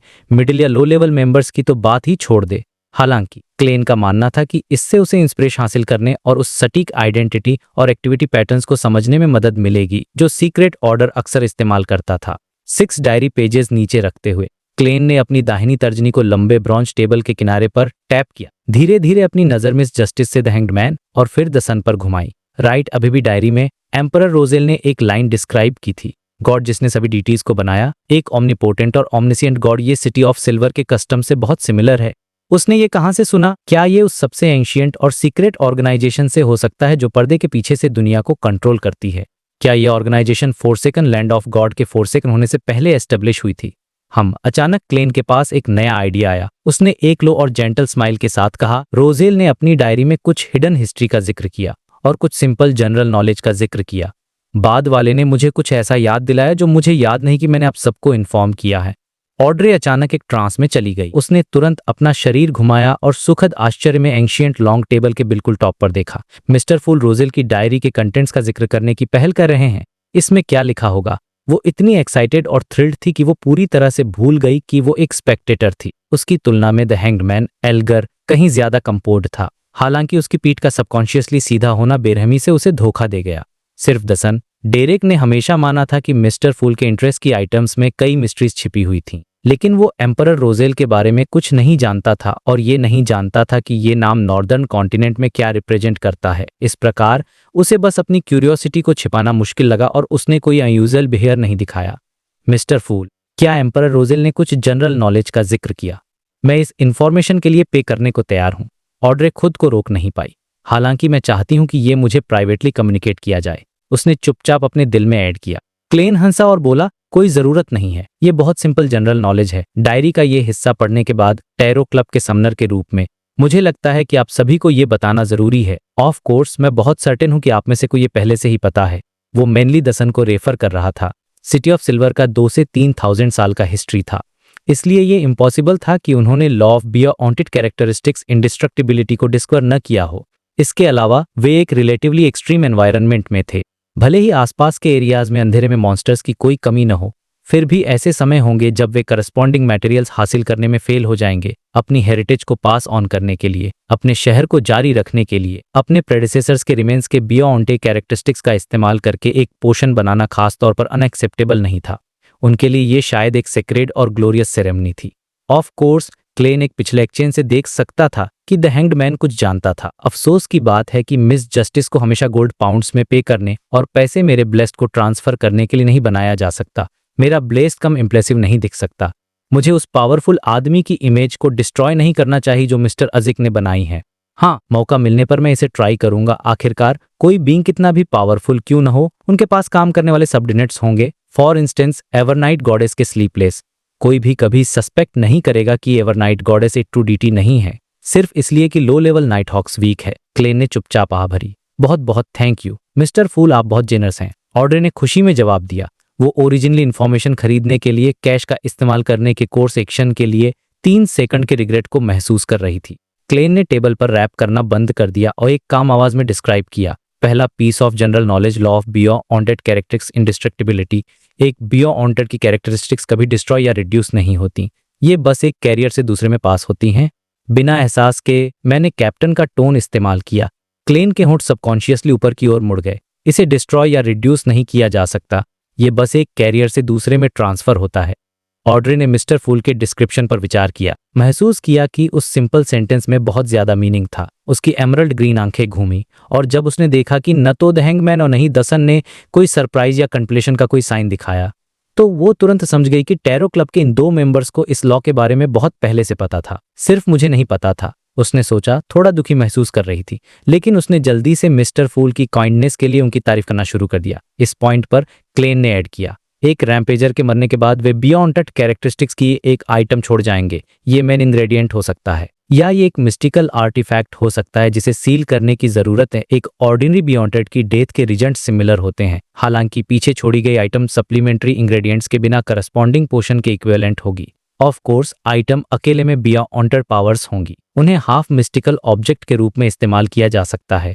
प्लेन और इंडिफरेंट वर्ड्स तुरंत ऑड्रे के दिमाग में गूंज उठे। लेयर्स पर लेयर स्टैक हो गई और बिट बाय बिट ये आखिरकार एक क्रेसेंडो तक पहुंच गया। ऑड्रे ने कैनिबलिज्म और सवाल के बारे में क्या एक सीक्वेंस पाथवे कट जाएगा अगर बियॉन्टेड मटेरियल्स का सोर्स एक्सिस्ट करना बंद कर दे, जो उसने द हैंगमैन से पहले पूछा था। वो उसके दिमाग में आया, उसे जवाब पता था, लेकिन वो इसे सुनना नहीं चाहती थी। उसे लगा जैसे वो एक नाइटमेयर देख रही है। इतना क्रूअल कैसे हो सकता है? ये इतना डार्क क्यों है? ऑड्रे ने पहले भी बियॉन्डर्स से जुड़े कुछ बुरे सिचुएशंस देखे थे, लेकिन वो सिचुएशन सिर्फ व्यक्ति के अपने परवर्स और इविल नेचर की वजह से थे। फॉर एग्जाम्पल मिस्टर ए या किलांगेस, उन्होंने मिस्टिसिज्म और बियॉन्टेक वर्ल्ड के लिए उसकी चाहत और प्यार को अफेक्ट नहीं किया था। हालांकि इस बार उसने डिस्कवर किया कि मिस्टिकल वर्ल्ड ग्रेनेस और डार्कनेस से भरा था। जागो ऑड्रे, तुम नाइव नहीं हो सकती। कंसीडर करो कि मिस्टर फूल द्वारा डिस्क्राइब की गई क्रुएलिटी और डार्कनेस प्रेडिक्टेबल है। चूंकि मैंने ये पाथ चुना है, मुझे बहादुरी से इस पर चलना होगा। ऑड्रे ने खुद को कंसोल किया, अपने मूड को थोड़ा ईज किया। उसने देखा कि द हैंग्ड मैन और दसन केवल हैबिचुअल मूवमेंट्स कर रहे थे और ऐसा लग रहा था कि वे समझ गए थे कि अभी अभी क्या कहा गया है। मिस्टर हैंगमैन भयानक है। उसने पहले भी इस इंफॉर्मेशन को एक एक्सचेंज के रूप में इस्तेमाल करना चाहा था। ये इंफॉर्मेशन वाकई में बहुत वैल्यूएबल और काफी इंपॉर्टेंट है, लेकिन ये हमारे और मिस्टर फूल के लिए सिर्फ एक simple piece of general knowledge है।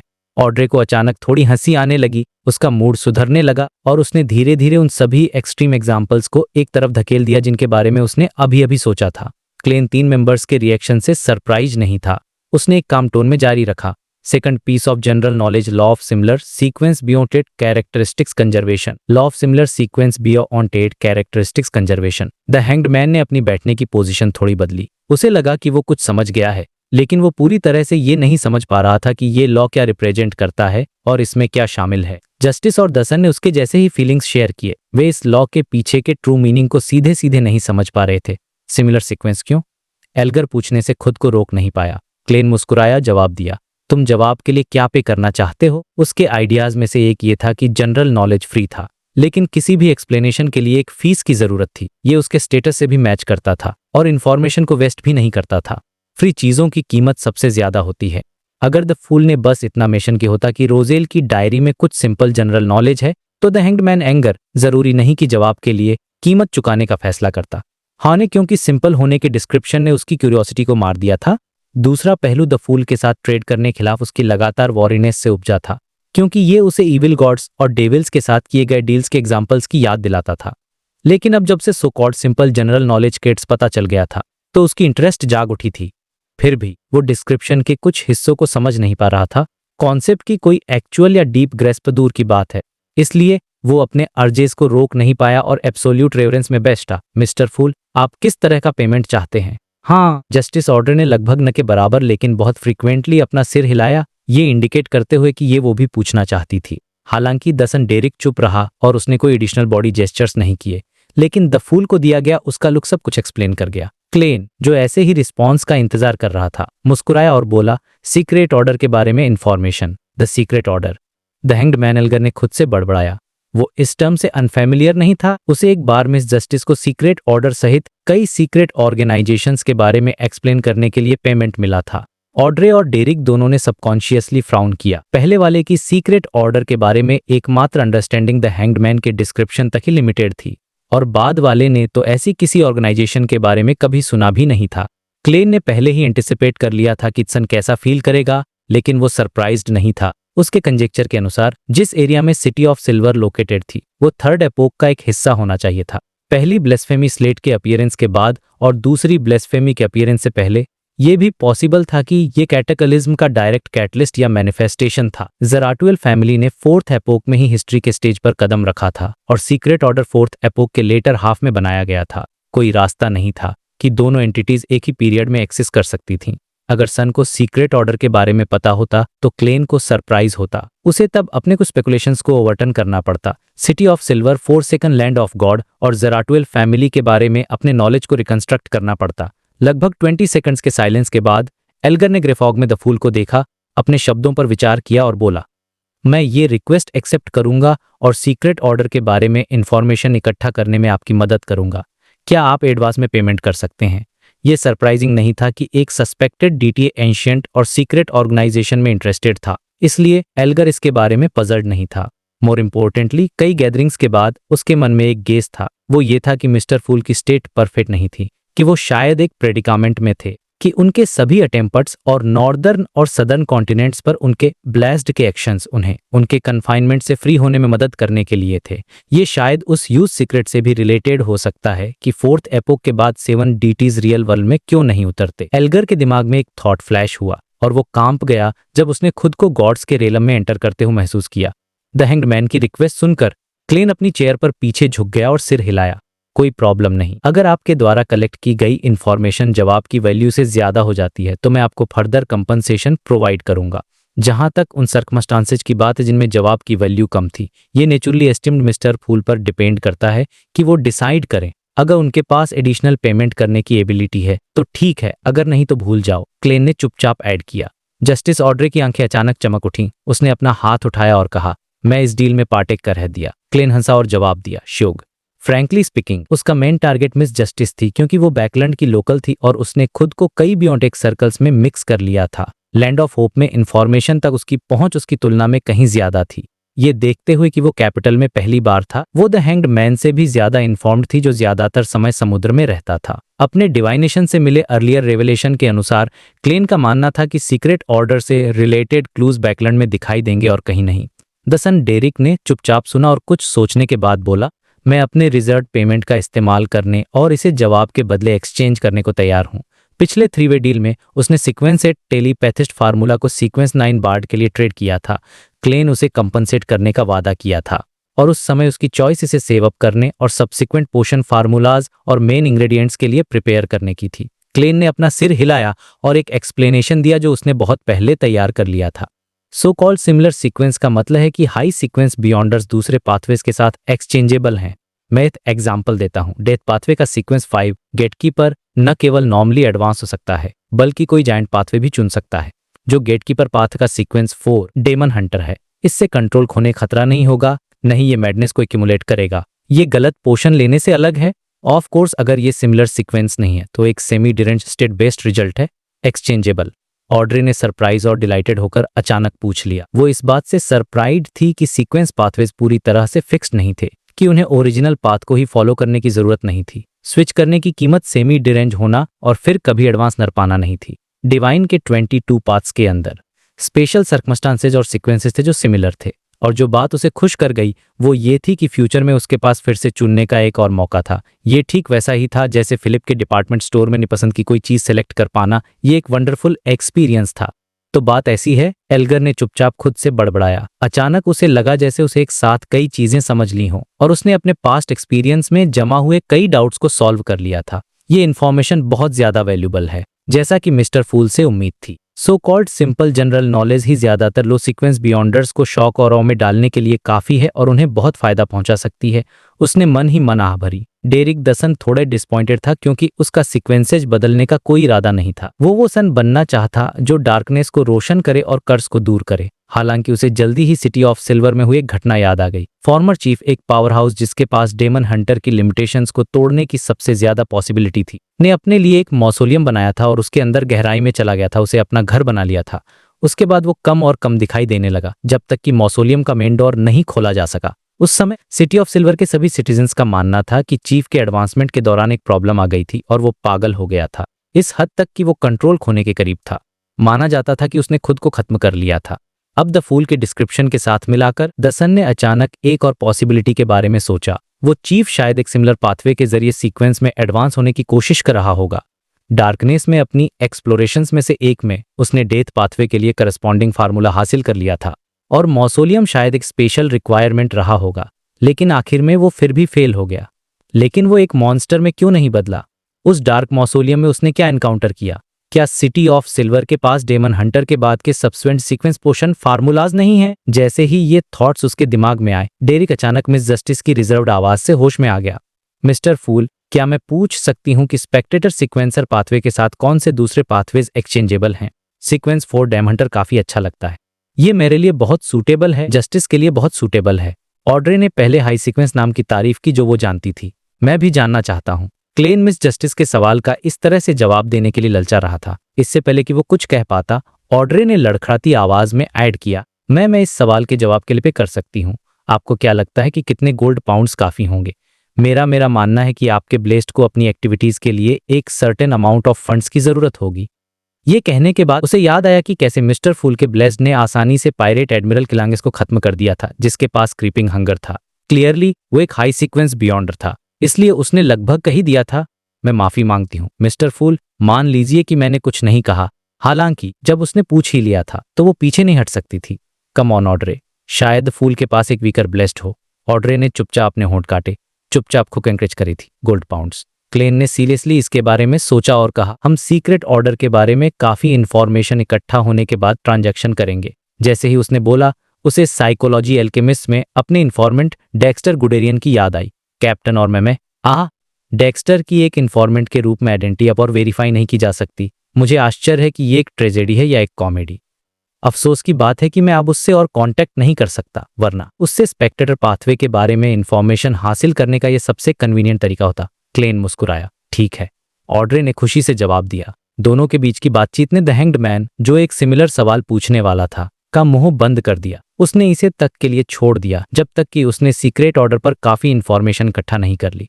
एक ब्रीफ साइलेंस के बाद ऑड्रे ने अपना सिर मिस्टर फूल की ओर घुमाया और अपना हाथ बहुत थोड़ा सा उठाया। कंफर्मेशन का एक नोड मिलने के बाद उसने अपने सामने वाले मेंबर की ओर रुख किया और एक उम्मीद के साथ पूछा, मिस्टर हैंगमैन, मेरी टिप ने आपको वाइस एडमिरल हरिकेन को खत्म करने में मदद की। क्या आपने एक मैच्योर रेनबो सैलामेंडर का कंप्लीट पिट्यूटरी ग्लैंड तैयार कर लिया है?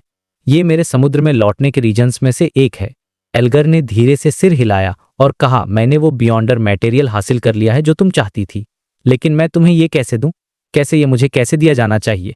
ऑड्रे एक पल के लिए फ्रीज हो गया और सोच में डूब गई। सिर्फ अपना एड्रेस देना इम्पॉसिबल है। नहीं, मैं जियो और फोर्स के जरिए जा सकती हूँ। इससे ये फैक्ट सामने आ जाएगा कि मैं एक बियॉन्डर हूँ। हम ये इम्पॉसिबल नहीं है। एम्परर रोजेल ने एक बार कहा था कि जब हमें दो बुराइयों में से कम को चुनना चाहिए। उसी पल क्लेन का दिल धड़का। उसने लॉन्ग टेबल के किनारे पर हल्के से टैप किया और मुस्कुराया। मिस सर, क्या आप इस मामले के संबंध में एक कोशिश करने में मेरे साथ कोऑपरेट करने को तैयार हैं? अटेम्पट। जस्टिस तुरंत रोमांचित हो गई और उसने सिर हिलाया, रिजर्व और एलिगेंट तरीके से एक्ट करते हुए। मैं कोऑपरेट करने के लिए बहुत तैयार हूँ।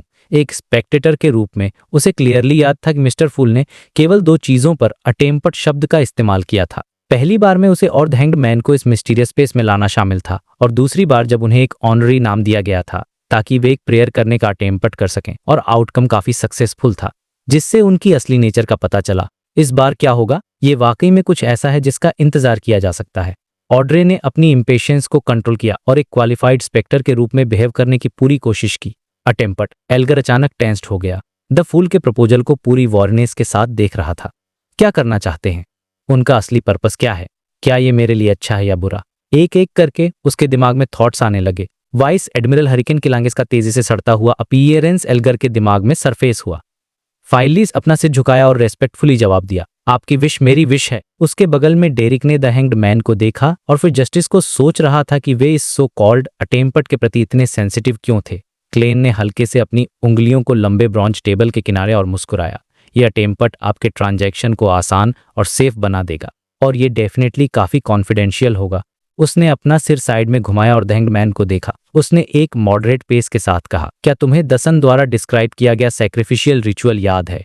क्लेन ने जानबूझकर इसका जिक्र दिखाने के लिए कि वो कितना ओपन था। इससे टैरो क्लब के मेंबर्स के लिए ये इमेजिन करना मुश्किल हो गया कि जो सैक्रिफिशियल रिचुअल वो प्रोवाइड करने वाला था वो असल में पहले सन से हासिल किया गया था, और उसने उस समय दसन को एक टेम्पलेट सैक्रिफिशियल रिचुअल से ट्रिक करने के लिए इतना टाइम और एफर्ट लगाया था। मुझे याद है, मैं आमतौर पर ऐसी चीजों के कांटेक्ट में आता हूँ, एल्गर ने सच्चाई से जवाब दिया, लेकिन उसका दिल धड़क रहा था। चूंकि ऑर्थोडॉक्स गॉड्स सिमिलर रिचुअल्स पर रेयरली रेस्पॉन्ड करते थे, इसलिए फिफ्थ एपोक में सेक्रीफाइस शब्द को अक्सर इविल गॉड्स और डेविल्स के बराबर माना जाता था। यह सोचकर कि इससे एक टेरिफाइंग आउटकम हो सकता है, द हैंग्ड मैन को लगा जैसे वो एबिस के किनारे पर चल रहा है। अगर वो केयरफुल नहीं रहा तो वो अंदर गिर जाएगा, केवल इरोड और दीवार होने के लिए। क्लेन ने अपने प्लान्स को फॉलो किया और कोई फर्दर एक्सप्लेनेशन नहीं दिया। उसने थोड़ा सिर हिलाया और कहा, मेरा आइडिया है कि तुम बियॉन्ड मटेरियल को रिचुअल के जरिए मुझे सेक्रीफाइस करो और मैं उन्हें मिस जस्टिस को बेस्टो करूंगा। इस तरह का एक ट्रांजैक्शन तुम दोनों के लिए बेनिफिशियल होगा। ऐसा किया जा सकता है। ऑड्रे तुरंत डम्फाउंडेड हो गई। उसे लगा कि उसकी इमेजिनेशन की लिमिट्स को पार कर गया है, लेकिन वो बहुत जल्दी होश में आ गई और इस मेथड के एडवांटेजेस और इस सिंपल एक्ट के पीछे छिपे एक डीटी की असली नेचर को समझ आई। जेस्टर की उम्मीद थी, हमारा टैरो क्लब दूसरे सीक्रेट ऑर्गेनाइजेशन से अलग होगा। हम मटेरियल गुड्स और इंग्रेडिएंट्स के एक्सचेंज के लिए डीटीज का मेथड इस्तेमाल करेंगे। ऑड्रे ने लगभग आदत से अपने मन में प्रेज द लेडी कह ही दिया था, लेकिन आखिर में उसने बजाय इसके प्रेज मिस्टर फूल कहा। एल्गर और भी ज्यादा वॉरी हो गया और काम थॉट्स की स्टेट में एंटर कर गया। ऑनरेबल मिस्टर फूल, मुझे क्या करने की जरूरत है? उसने सैक्रिफिशियल के प्रोसेस से द फूल के असली पर्पस का पता लगाने की कोशिश की। क्लेन ने हल्के से अपना दाहिना हाथ दबाया और कहा, जैसा कि मैंने कहा, ये केवल एक अटेम्पट है। ये सक्सेसफुल नहीं हो सकता है, इसलिए इसे आपके कोऑपरेशन की जरूरत होगी। इस सबसे पहले एक ऑल्टर तैयार करो। इसे बहुत कॉम्प्लिकेटेड बनाने की जरूरत नहीं है। ये बहुत सिंपल और क्रूड हो सकता है। एकमात्र रिक्वायरमेंट इस सिंबल को एनग्रेव या ड्रॉ करने की है। जैसे ही उसने बोला, उसके सामने एक लाइट की स्क्रीन अपीयर हुई। उस पर हिडन प्यूपिल लेस आई का सिंबल और पार्शियल कंटोर्टेड लाइंस का मिस्टीरियस सिंबल था, वही सिंबल जो द फूल की चेयर के पीछे था।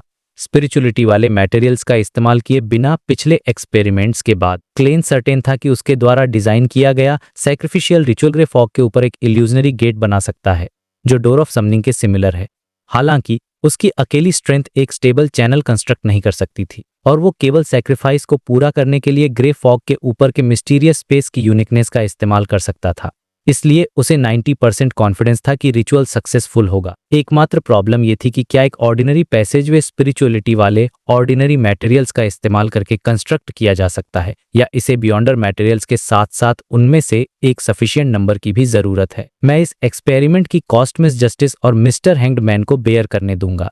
किसी भी केस में वे शुरू से ही जानते थे कि टैरो क्लर एक अटेम्प्ट का प्रोडक्ट था। ये फोरसीन किया जा सकता है कि बाद में दूसरे अटेम्प्ट और फेलियर इनविटेबल गए। इवन डीटीज भी कोई एक्सेप्शन नहीं है। क्लेन ने कॉस्ट ट्रांसफर करने का फैसला किया। जैसे ही द हैंग्ड मैन जस्टिस और दसन सिंबल को मेमोराइज करने की कोशिश कर रहे थे, क्लेन हंसा। अगर तुम भूल जाते हो तो तुम मुझसे प्रेयर कर सकते हो और फिर तुम याद कर सकते हो। ठीक, ऑर्डर ने खुशी से जवाब दिया। मिस्टर फूल के साथ रिचुअल्स टीडियस और ट्रबलसम नहीं है, उसने खुशी सोचा। द हैंग्ड मैन ने जवाब में सिर हिलाया और क्लेन ने डिस्क्रिप्शन जारी रखा। दूसरा नॉर्मल प्रोसीजर फॉलो करो, लेकिन कोई और एडिशनल हब्स बर्न करने या होली ऑयल लगाने की जरूरत नहीं है। टाइम पर कोई रेस्ट्रिक्शन नहीं है, बस मेरा नाम चैंट करना ही काफी है। याद रखना, इस प्रेयर के पीस को रिसाइट करने के लिए एंशियंट हर्मिस या जोटून का इस्तेमाल करो। आपका डिवोटेड सर्वेंट आपके अटेंशन के प्रेयर करता है। मैं प्रेयर करता हूं कि आप उसके ऑफरिंग्स लें। मैं प्रेयर करता हूं कि आप अपने किंगडम के गेट्स खोलें। चैंटिंग खत्म करने के बाद स्पिरिचुअलिटी वाले मटेरियल्स को इनकेंटेशन द्वारा क्रिएट की गई नेचुरल पावर के साथ कंबाइन करो और मेरे रिस्पॉन्स का इनकार करो। अगर तुम इस स्टेप में सक्सेसफुल नहीं होते हो तो स्पिरिचुअलिटी वाले मटेरियल्स से बियॉन्डर मटेरियल्स में बदलो और शुरू से फिर से ट्राई करो। प्रोसीजर को चुपचाप सुनने के बाद एल्गर को लगा कि उसका पिछला गेस बहुत तक सच होने की संभावना है। द फूल एक प्रेडिकामेंट में था। उसने एल्यूरिंग अटेम्प्ट्स ऑफर किए, एक एक करके अटेम्प्ट्स की, और खुद को जस्टिस और दसन का इस्तेमाल करके धीरे धीरे रेस्ट्रिक्शन से फ्री होने की प्लानिंग की। आखिर में वो शायद रियल वर्ल्ड में भी डिसेंड कर सकता था। यही असली रीजन भी था कि उसने शुरू में लोगों को इस मिस्टीरियस स्पेस में खींचा था। टैरो क्लब के एस्टेब्लिशमेंट के लिए एग्री हो रहा था। इस पिछले स्पेकुलेशन के बिना भी एल्गर का मानना था कि वो सैक्रिफिशियल रिचुअल के बाद रिक्वायर्ड एक्सपेरिमेंटल प्रोसीजर्स के बारे में सुनने और इसे द फूल पिछले अटेम्प्ट्स के साथ कंपेयर करने के बाद भी उसी कंक्लूजन पर आता। एकमात्र चीज जो उसे स्टम्प्ड कर रही थी वो एक पावरफुल ब्लेस्ट का पोजीशन था। इसे खुद को, जस्टिस और दसन का इस्तेमाल करने की कोई जरूरत नहीं थी। उसका ब्लेस्ट सिमिलर अटेम्प्ट्स कर सकता था। जरूर ऐसे सीक्रेट्स होंगे जिनके बारे में मुझे अभी तक पता नहीं है। अटेम्प्ट्स को काफी सिक्रेटिव होने की जरूरत है और शायद उसके ब्लेस्ट को कुछ एक्सिस्टेंसेस द्वारा वॉच किया जा रहा है। एल्गर ने डॉट्स कनेक्ट करना शुरू कर दिया। क्लेन के रिचुअल को डिस्क्राइब करने के बाद उसने एक लो लेकिन जेंटल आवाज में पूछा, सैक्रिफिशियल रिचुअल को एक स्पेसिफिक टाइम की जरूरत है। मिस्टर हैंगमैन, तुम कब अटेम्प्ट करने की प्लानिंग कर रहे हो? ये एक रिक्वेस्ट का जवाब देने से अलग था जिसमें डिलेड रिस्पॉन्स हो सकता था। सैक्रिफिशियल रिचुअल द्वारा क्रिएट किया गया स्टेबल पैसेज केवल बहुत शॉर्ट पीरियड और टाइम के लिए एक्सिस्ट कर सकता था। इसलिए क्लेन को पहले से ग्रे फॉग के ऊपर इंतजार करना था। रेनबो सैलामेंडर का पिट्यूटलैंड एकमात्र बियॉन्डर मटेरियल है जो मेरे पास फिलहाल है। जहां तक स्पिरिचुअलिटी वाले मटेरियल्स की बात है, मेरे पास काफी सारे हैं। मिस्टर फूल, गैदरिंग खत्म होने के बाद मैं तुरंत पहला सिनेरियो अटेम्प्ट करूंगा। अगर ये फेल हो जाता है तो मैं दूसरे बियॉन्डर मटेरियल्स की तलाश करूंगा। जैसे ही मुझे कुछ भी मिलेगा मैं आपको एक टाइम कंफर्म करने के लिए प्रेयर करके इन्फॉर्म करूंगा, एल्गर ने कहा, और वो अपनी नजर मिस जस्टिस की ओर घुमाने से खुद को रोक नहीं पाया। एक स्पेक्टेटर के रूप में ऑड्रे तुरंत समझ गई कि उसका क्या मतलब है। उसने बिना किसी हेजिटेशन के जवाब दिया, अगर कर कोई एडिशनल बियॉन्डर मटेरियल्स की जरूरत होती है तो मैं आपको बाद में कंपनसेट करूंगी वेल। मैं उस स्पेसिफिक टाइप के मेटेरियल की गारंटी नहीं दे सकती जो आप चाहते हैं, जैसा कि वेल्दी मिस जस्टिस से उम्मीद थी। द फूल, क्लेन हंसने से पहले आप भरने से खुद को रोक नहीं पाया। हम एक एग्रीमेंट पर आ गए हैं। उसने जस्टिस को देखा और कुछ सोचने बाद कहा, एक बार मिस्टर हैंगमैन का अटेम्प्ट सक्सेसफुल हो जाने के बाद मैं आपको बेस्टोमेंट रिचुअल के बारे में इन्फॉर्म करूंगा। ठीक है। ऑड्रे को मिस्टर फूल की एबिलिटीज पर पूरा कॉन्फिडेंस था। सवाल का जवाब देने के बाद उसके मन में एक अचानक थॉट आया जब उसे एहसास हुआ कि पैसे का एक्सचेंज भी इस मेथड के जरिए किया जा सकता है। ऑफ कोर्स ये केवल तभी था जब अटेम्प्ट कि मुझे आश्चर्य है कि बिना जे किसी स्पिरिचुअलिटी वाली आइटम्स काम करेंगी या नहीं। मैं अटेम्प्ट सक्सेसफुल होने के बाद मिस्टर फूल से फिर से पूछूंगी। ऑड्रे के होंठ मुड़ गए जब उसने ब्यूटीफुल फ्यूचर के बारे में सोचा। सैक्रिफाइस और बेस्टोमेंट टॉपिक के एंड पर आने के साथ उसने कुछ सेकंड्स के लिए डेलिब्रेट किया और फिर कहा, मिस्टर फूल, मैंने हमारे टैरो क्लब के लिए सूटेबल 2 लेडीज ढूंढी हैं। वे दोनों बियॉन्डर्स हैं और बैकलैंड में उनका अपना सर्कल और रिसोर्सेज हैं। वे एक सीक्रेट रखने में भी एबल हैं और उनकी पर्सनैलिटीज भी डिसेंट हैं। क्या आप उन्हें गैदरिंग में शामिल होने देंगे? क्या जस्टिस टैरो क्लब के अंदर अपने फैक्शन को स्ट्रेंथन करना चाहती है? ये सबसे इंस्टिंक्चुअल थॉट था जो एल्गर के मन में आया था। डेरिक इस मामले में बहुत इंटरेस्टेड था। उसने साइडवेज से मिस्टर फूल को देखा एंटिसिपेशन में उसके जवाब का इंतजार कर रहा था। क्लेन थोड़ा डिलेमा में लग रहा था। पहले उसने इमेजिन किया था कि टैरो क्लब के मेंबर्स एक दूसरे को नहीं जानते होंगे और वे अपने सबनेट्स को डेवलप करेंगे, जिससे एक रिलेटिवली टाइट और सिक्रेटिव ऑर्गेनाइजेशन बनेगी। इस तरह भले ही एक सर्टेन मेंबर एक्सपोज हो जाए, कैप्चर्ड हो जाए या उसकी स्पिरिट चैनल्ड हो जाए, इसका टैरो क्लब पर ज्यादा इंपैक्ट नहीं पड़ेगा। लेकिन मिस जस्टिस का डिस्क्रिप्शन ठीक उसके वीक स्पॉट पर लगा। वो बैकलैंड में अलग अलग सर्कल्स और रिसोर्सेज वाले बियो अंडर से परिचित होकर सीक्रेट ऑर्डर और लेनवस के बारे में क्लूज खोजने की उम्मीद कर रहा था। अगर ये जस्टिस के जरिए किया जाता है तो इन्वॉल्व्ड पर्सन आखिरकार पीछे हट जाएगा। हालांकि मुझे यकीन नहीं है कि क्या केवल मेरा नाम रिसाइट करके उन्हें ग्रे फॉग के ऊपर खींचना पॉसिबल है। अपनी इमेज को मेंटेन करने के लिए क्लेन ने ज्यादा नहीं सोचा और बजाय इसके से प्रोक्रेस्टिनेट कर दिया। उसने शांति से कहा, इसे एक सर्टेन अमाउंट ऑफ एग्जामिनेशन की जरूरत होगी। मिस जस्टिस, एक क्लैंडस्टाइन मेथड का इस्तेमाल करो जो खुद को एक्सपोज किए बिना उन्हें मेरे नाम के बारे में बताए, ताकि उनमें इंटरेस्ट पैदा हो। जब ऑड्रे ने देखा कि उसका प्रपोजल एक्सेप्ट होने वाला है तो उसने तुरंत एक्साइटमेंट में जवाब दिया, यस मिस्टर फूल। कुछ और एक्सचेंजेस के बाद गैदरिंग एंड पर आ गई। द सन, द हैंगमैन और जस्टिस लौट गए, जबकि क्लेन ग्रे फॉग में रहा सैक्रिफाइस का इंतजार कर रहा था। ब्लू एवेंजर सोनियासी की लहरों की सतह पर एक पत्ते की तरह था। कभी लहरों के उतार चढ़ाव से ऊपर उठता तो कभी नीचे, लेकिन उसके पलटने का कोई खतरा नजर नहीं आ रहा था। एल्गर विल्सन कैप्टन के केबिन में खड़ा था। उसकी पीठ रेड और व्हाइट वाइन की शेल्फ्स की ओर थी और वो सबकॉन्शियसली इधर उधर टहल रहा था। आखिरकार उसने अपने दांत भींचे और एक गंभीर एक्सप्रेशन के साथ महोगनी डेस्क पर लौट आया। उसने ब्रास सेक्सटेंट हटाया, एक कागज और पेन निकाला और झुक्कत फूल द्वारा दिया कॉम्प्लेक्स मिस्टीरियस सिंबल बनाने लगा। एक सीफेरर की मेमोरी के साथ एल्गर ने जल्दी से सैक्रिफिशियल रिचुअल का पहला स्टेप पूरा कर लिया। फिर उसने ड्रॉवर खोला और एक कैंडल निकाली। उसने ड्यूलिज्म प्रिंसिपल्स के अनुसार रिचुअल सेट किया और प्यूपिल लेस आई और पार्शियल कंटोरनेंस के कॉम्बिनेशन से बने सिंबल के ऊपर एक कैंडल रखी। एक कैंडल बीच में रखी गई जो सैक्रिफाइस करने वाले पर्सन को रिप्रेजेंट कर रही थी। टेबल पर रखी सभी चीजों को साफ करने के बाद एल्गर ने हथेली में प्योर वाटर कंडेंस किया और ऑल्टर को साफ किया। फिर उसने सेरेमनी से सिल्वर डैगर का इस्तेमाल करके अपने डेस्क के चारों ओर एक सीलिंग वॉल बनाई। ये सब करने के बाद उसने अपनी स्पिरिचुअलिटी का इस्तेमाल करके 2 कैंडल्स जलाए और डिम लाइट में कुछ कदम पीछे हट गया। एक गहरी सांस लेते हुए एल्गर ने अपना सिर झुकाया और एंशिएंट हर्मिस में रिसाइट किया, द फूल जो इस एरा से बिलोंग नहीं करता ग्रे फॉग के ऊपर मिस्टीरियस रूलर हैं। आप येलो और ब्लैक के किंग हैं जो गुड लक रखते हैं। आपका डिवोटेड सर्वेंट आपके अटेंशन के लिए प्रेयर करता है। मैं प्रेयर करता हूं कि आप उसके ऑफरिंग्स लें। मैं प्रेयर करता हूं कि आप अपने किंगडम गेट्स खोलें। ये एंशिएंट इनकेंटेशन स्पिरिचुअलिटी की वॉल के अंदर गूंज उठी, स्पाइरलिंग गेल्स को उकसाते हुए जैसे वे नेचर की फोर्स के साथ आगे बढ़े। ये ह्यूमन बियॉन्डर्स द्वारा क्रिएट की गई सबसे ओल्डेस्ट सैक्रिफिशियल लैंग्वेज थी और इसमें खुद कई मिस्ट्रीज छिपी हुई थी। हालांकि इसमें यूजर के लिए सफिशिएंट प्रोटेक्शन की कमी थी। उस दर्द को सहते हुए जो उसकी स्किन पर चाकू चलने जैसा था, एल ने अपनी जेब से एक छोटा डार्क ब्राउन ग्लास बॉटल निकाला, ढक्कन खोला और बहुत सारे तिल के आकार के ग्रेन्यूल्स डाले। इन ग्रेन्यूल्स में एक मेटालिक लस्टर था और ये एक इंडिस्क्राइबेबल सेंस ऑफ ब्यूटी एक्सूड कर रहे थे। एल्गर ने इन ग्रेन्यूल्स को हवा में बिखेर दिया। वूश, गेल और तेज हो गई, लेकिन अब वो टेम्पेस्टुअस नहीं थी। ये 2 अलग अलग कलर सिल्वर और ब्लैक में डाई हो गई थी। जैसे जैसे वे टकराते और मिक्स होते रहे, 2 अलग अलग कलर्ड विंड्स द फूल को सिंबलाइज करने वाली कैंडल फ्लेम में इन्फ्यूज हो गईं और एक इल्यूजनरी ऑर्डिनरी साइज डोर को फाड़कर खोल दिया। इसकी सतह पर वही सिंबल बना हुआ था जो एल्गर ने ड्रॉ किया था। इस मोमेंट क्लेन ने अपनी हाई बैक चेयर के पीछे हेजी डोर के अपीयरेंस को विटनेस किया। वो हवा में स्पिरिचुअलिटी को महसूस कर सकता था जो रिपल हो रही थी और मिस्टीरियस स्पेस को स्टिमुलेट कर रही थी। लगता है ये काम कर रहा है। क्लेन को अचानक एक प्रीमोनिशन हुआ और उसने तुरंत अपनी स्पिरिचुअलिटी को फैला दिया, इसे अपहीवल्स और स्टिमुलेशन के साथ इन्फ्यूज कर दिया। क्रीक, इन सबस्टेंशियल साउंड्स के बीच ब्लरी डोर धीरे धीरे खुल गया। कैप्टन के केबिन में एल्गर ने अचानक हवा और लाइट से बने इल्यूजनरी डोर को खुलते हुए देखा। उसके पीछे इन्यूमरेबल, लगभग इनविजिबल शैडोज से बना डीप डार्कनेस था। वे लस्ट्रस लैंडर्स थे जिनमें मैसिव अमाउंट्स ऑफ नॉलेज था। उनके ऊपर थिक ग्रे फॉग था जिसमें एंशिएंट पैलेस रियल वर्ल्ड को ओवरलुक कर रहा था। ऐसे सीन ने एल्गर को अनजाने में कांपने पर मजबूर कर दिया। ये एक डीप फियर था, एक इंडिस्क्राइबेबल एक्साइटमेंट। उसने जल्दी से रेनबो सैलामेंडर का पिट्टरी ग्लैंड उठाया। उसने बहुत पहले तैयार कर लिया था। उसने इसे दोनों हाथों से पकड़ा और अपना सिर झुकाए हुए उसने पाम साइज ऑब्जेक्ट को जो लगातार कलर बदल रहा था और जिसकी रिच पर एक सॉफ्ट फील था, इल्यूजनरी डोर की ओर बढ़ाया। एक सक्शन फोर्स के अचानक अपीयरेंस, इंस्टेंट डिसअपीयरेंस के अंडर एल्गर के हाथ हल्के हो गए। उसने रेनबो सैलामेंडर के पिट्यूटरी ग्लैंड द्वारा दी गई हल्की सी टिंगलिंग सेंसेशन खो दी। उसने तब तक अपना सिर उठाने की हिम्मत नहीं की जब तक उसने द फूल की डीप आवाज अपने कानों में गूंजते हुए नहीं सुनी। तुमने अच्छा किया, ये मेरा ऑनर है, एल्गर ने बिना किसी हेजिटेशन के जवाब दिया। उसने फिर से आगे देखा, केवल ये देखने के लिए कि इल्यूजनरी डोर गायब हो गया था। गेल रुक गई थी और कैंडल फ्लेम्स अपनी ओरिजिनल स्टेट में लौट आए थे। नॉर्मल प्रोसीजर्स के अनुसार कैंडल्स बुझाने के बाद एल्गर एक कॉम्प्लिकेटेड एक्सप्रेशन के साथ बैठ गया और खुद से चुपचाप कहा, शुरू में केवल लोगों को ही ग्रे फॉग के ऊपर की दुनिया में खींचा जा सकता था।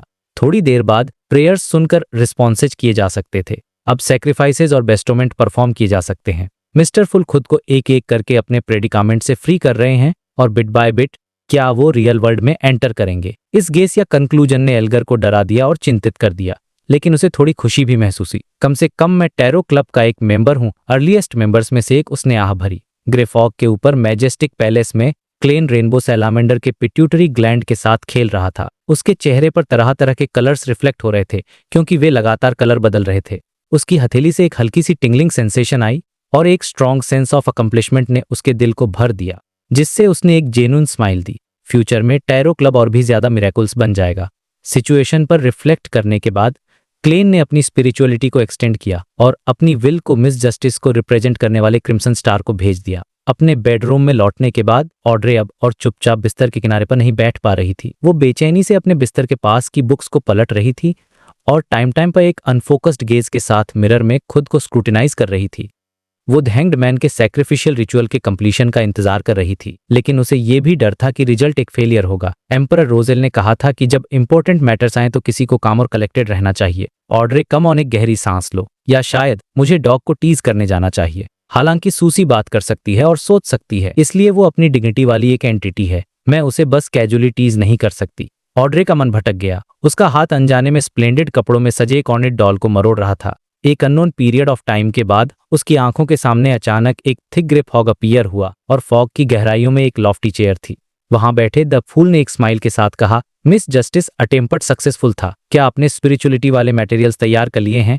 ये बहुत अच्छा है, जैसा कि मिस्टर फूल से उम्मीद थी।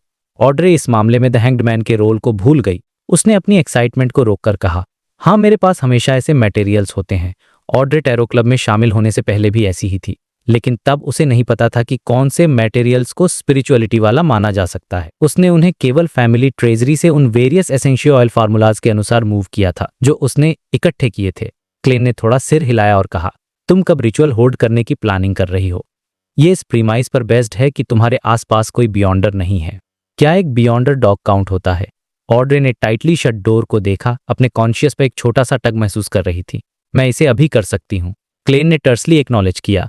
रिचुअल का प्रोसेस वैसा ही है जैसा मैंने पहले डिस्क्राइब किया था। तुम्हें बस प्रेयर को बदलना है। आपका डिवोटेड सर्वेंट आपके अटेंशन के लिए प्रेयर करता है कि मैं प्रेयर करता हूं कि आप अपने किंगडम के गेट्स खोलें। मैं प्रेयर करता हूं कि आप मुझे स्ट्रेंथ दें। इसके अलावा ड्यूलिज्म मेथड का इस्तेमाल करो। ऑड्रे ने इस पर सोचा, सिर हिलाने की इच्छा से लड़ते हुए, और उसने रिचुअल के लिए प्रिपेयर करना शुरू कर दिया। जब इल्यूजनरी डोर खुला और कॉस्मोस से भी ज्यादा इल्यूजनरी एक सीन अपीयर हुआ तो ऑड्रे बॉडी और माइंड दोनों में इंटॉक्सिकेटेड महसूस कर रही थी। ये वो मिस्टीरियस वर्ड है जिसकी मैं हमेशा से तलाश कर रही हूँ। ये उस तरह की फीलिंग है जो मैं हमेशा से चाहती थी। उसने तहे दिल से मिस्टर फूल की तारीफ की। ये गॉडेस के प्रति फेथ है, लेकिन द फूल के लिए ये वर्शिप है। ऑड्रे ने चुपचाप अपने मन में खुद को एक्सप्लेन किया। जल्द ही वो ये देखकर स्टंट हो गई कि ऑल्टर पर कुछ था। ये एक सॉफ्ट ऑब्जेक्ट था, इसका लस्ट्रस कलर था और ये रिच से भरा था, और रेनबो सैलामेंडर का पिट्यूटरी ग्लैंड। ऑड्रे ने अन्य दिल में खुशी की एक लहर महसूस की। उसकी आंखें चमक उठी क्योंकि उसे आगे बढ़कर उसे पकड़ने की इच्छा हुई। हालांकि उसके एटिकेट के कस्टम्स ने उसे पकड़ लिया और उसने एक बार फिर ईमानदारी से मिस्टर फुल की तारीफ की। रिचुअल खत्म करने के बाद वो इम्पेशेंटली आगे बढ़ी और बियॉन्डर मटेरियल को 5 बार ध्यान से एग्जामिन किया।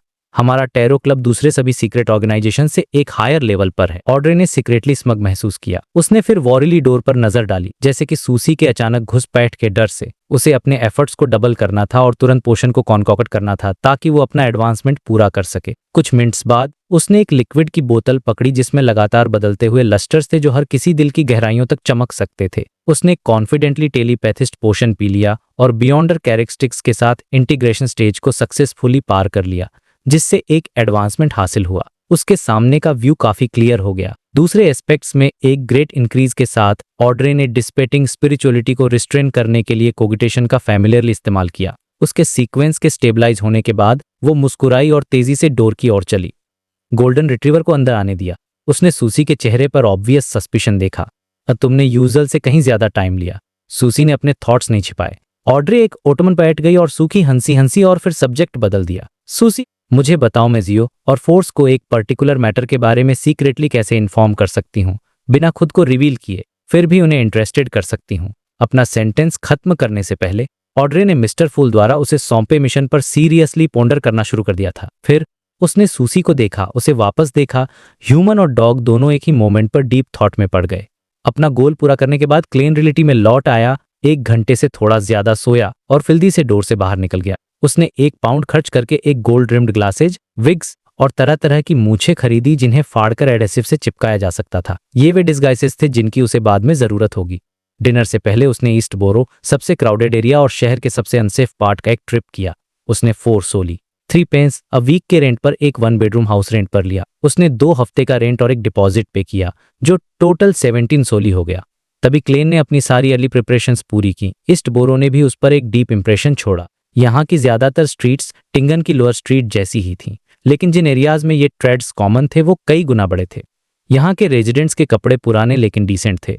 उनमें से कई शैबी कपड़ों में थे जिनकी स्किन सैलो और फ्रेम्स पतले थे। ऐसा लग रहा था जैसे वे अपनी हंगर या पॉवर्टी की वजह से किसी भी मोमेंट बीच में बदल जाएंगे।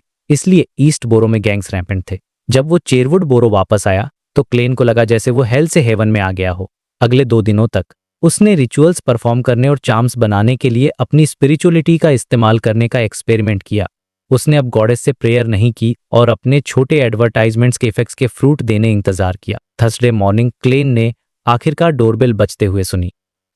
डिंग डोंग, रस्सी खींची जा रही थी जिससे उसकी आवाज लगातार बज रही थी और पूरे विशाल लेकिन खाली लिविंग रूम में गूंज रही थी।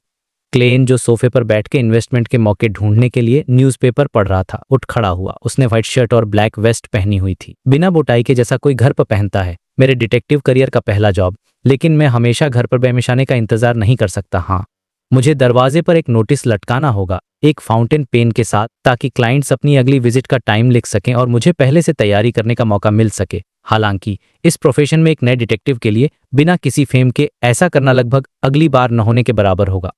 मैं बस सुबह में डिवाइनेशन करके देखता हूँ कि मुझे दिन के लिए कोई जॉब मिलेगा या नहीं, और अगर हाँ तो किस समय, ताकि प्लान्स बना सकूं। ऑफ कोर्स ये भी पॉसिबल है कि मैं पावरफुल बियॉन्डर्स के मिशंस मिस कर दूं। वेल, तो ठीक है, ये शायद एक अच्छी बात भी हो सकती है। वो दरवाज की ओर चला और पीप होल से देखे बिना बाहर के विजिटर्स की इमेज उसके दिमाग में आ गई। उनमें से एक ब्लैक प्लश हैट पहने एक बूढ़ी औरत थी। उसकी पीठ थोड़ी झुकी हुई थी और उसके चेहरे पर गहरी झुर्रियां थीं। उसकी स्किन सिकुड़ी और पीली थी, लेकिन उसकी डार्क ड्रेस बहुत फॉर्मल और साफ सुथरी थी। उसके टेम्पल्स पूरी तरह से व्हाइट थे, लेकिन उसकी ब्लू आंखें काफी लाइवली थी। वो अपने बगल में खड़े यंग मैन को देख रही थी, उसे फिर से डोरबेल खींचने का इशारा कर रही थी। यंग मैन अपनी 20s में था, जिसकी आंखें बूढ़ी औरत की तरह ही थीं। लगातार ठंडे होते मौसम में उसने एक ब्लैक डबल ब्रेस्टेड कोट, एक हाफ टॉप हैट और एक बो टाई पहनी हुई थी, जैसे वो किसी बैंक्वेट में जाने वाला हो। ऐसा लग रहा था जैसे वो किसी भी पल खुद से अपनी डिमांड्स को रिलैक्स नहीं करेगा। एक क्लाउन के प्रीमोनिशन की मदद से क्लेन ने हैंडल घुमाया, दरवाजा खोला और बेल के फिर से बजने से पहले एक स्माइल के साथ अपने विजिटर्स को ग्रीट किया। Good morning madam. सर, कितना वंडरफुल डे है, कम से कम इस पॉइंट तक तो, क्योंकि मैंने सूरज को 5 मिनट के लिए देख लिया है। उसने वेदर के बारे में थोड़ा बढ़ा चढ़कर बात की, एक स्मॉल टॉक जो बैकलैंड में एक सेंचुरी से ज्यादा समय से पॉपुलर थी। हाँ, ये हमेशा शर्मीला रहता है और फॉग और डार्क क्लाउड्स के पीछे से बाहर नहीं आता। बूढ़ी औरत ने सहमति में सिर हिलाया। उसके बगल में लड़के ने पूछा, क्या आप डिटेक्टिव शर्लॉक मोरियार्टी हैं? हाँ, और मैं आपकी क्या मदद कर सकता हूँ? आई एम सॉरी, प्लीज अंदर आइए, चलिए बैठकर बात करते हैं। क्लेन ने अपना शरीर साइड में किया, अपने गेस्ट के लिए रास्ता बनाते हुए और गेस्ट एरिया की ओर इशारा करते हुए। नहीं, कोई जरूरत नहीं है, मैं कोई टाइम वेस्ट नहीं करना चाहती। मेरा बेचारा ब्रॉडी अभी भी मेरे उसे बचाने का इंतजार कर रहा है। बूढ़ी औरत ने काफी शार्प आवाज में कहा, इट। क्लेन ने सबसे इंपॉर्टेंट प्रोनाउन को नोटिस किया। अचानक एक बुरी फीलिंग आई। बहुत फॉर्मली ड्रेस्ड यंग मैन ने सिर हिलाया और कहा, ब्रॉडी मेरी ग्रैंड मदर मैडम डोरिस का एक कैट है। वो कल रात मिसिंग हो गया और मैं उम्मीद करता हूं कि आप उसे ढूंढने में हमारी मदद कर सकते हैं। हम स्ट्रीट के एंड पर रहते हैं और मैं आपको इसके लिए 5 सोली पे करने को तैयार हूं। ऑफ कोर्स अगर आप ये प्रूव कर सकते हैं कि आपने उससे ज्यादा टाइम और एफर्ट लगाया है तो मैं आपको उसकी भरपाई कर दूंगा। एक बिल्ली ढूंढो। तुम मुझे ये जॉब सिर्फ इसलिए सौंप रहे हो क्योंकि हम एक ही स्ट्रीट पर रहते हैं। क्लेन को लगा कि ये वो डिटेक्टिव करियर नहीं था जो उसने इमेजिन किया था। वे मुझे एक क्लाउन जैसा दिखाता है। वेल, मैं अपना पहला बिजनेस डील ठुकरा नहीं सकता। ये एक सीयर का पॉइंट ऑफ व्यू है। उसने कुछ सेकंड्स लिए सोचा और पूछा, क्या आप इसे डिटेल में डिस्क्राइब कर सकते हैं? ग्रैनी डोरिस ने यंग मैन के मुंह खोलने से पहले ही बोल दिया, ब्रॉडी एक लवली लवली ब्लैक कैट है। ये बहुत हेल्दी है। इसकी ब्यूटीफुल ग्रीन आंखें हैं और इसे कुक चिकन ब्रेस्ट खाना बहुत पसंद है। गॉडेस कल रात वो बस ऐसे ही भाग गया नहीं, वो जरूर खो गया होगा। मैंने उसके बॉल में बहुत सारा चिकन ब्रेस्ट रखा है, लेकिन वो वापस आकर देखने से इनकार कर रहा है। क्लेन के होंठ ऊपर उठ गए और उसने कहा, मैं आपके डिस्क्रिप्शन से बहुत सेटिस्फाइड हूँ मिसेज डोरिस। मैं ये रिक्वेस्ट एक्सेप्ट करता हूँ। ठीक है, चलिए अब आपके घर चलते हैं। मुझे क्लूज ढूंढने और ट्रेसेज खोजने की जरूरत है। आपको क्लियर होना चाहिए कि मेरी रीजनिंग का बेसिस डिटेल्स में है। मिसेज डोरिस ने अपने ग्रैंडसन से कंसल्ट नहीं किया और सिर हिलाकर कहा, तुम सबसे प्रोएक्टिव डिटेक्टिव हो जिसे मैंने कभी देखा है। It's a deal. क्लेन ने अपना कोट है ना अपनी केन उठाई और मैडम डोरिस और उसके ग्रैंडसन के पीछे स्ट्रीट पर निकल गया। टिंगन के विपरीत बैकलैंड के कई हिस्सों में सड़कों को सीमेंट या एस्फाल्ट से फिर से बनाया गया था। भारी बारिश के दौरान भी सड़कें कम मड़ी होती थीं। जब बूढ़ी रथ रास्ता दिखा रही थी तो उसका ग्रैंडसन क्लेन के करीब आया और धीमी आवाज में कहा, मैं उम्मीद करता हूं कि आप ब्रॉडी को ढूंढने की पूरी कोशिश करेंगे। मेरे ग्रैंडफादर और पेरेंट्स के गुजर जाने के बाद से ये मेरी ग्रैंडमदर की लाइफ के पिलर्स में से एक रहा है। ब्रॉडी के मिसिंग होने के बाद मेरी ग्रैंडमदर के दिमाग में कुछ गड़बड़ हो गई है, इस हद तक कि उन्हें चीजें सुनाई देने लगी हैं। वो मुझसे कहती रहती हैं कि उन्हें बेचारे ब्रॉडी की बुरी तरह से म्याऊं करने की आवाज सुनाई देती है।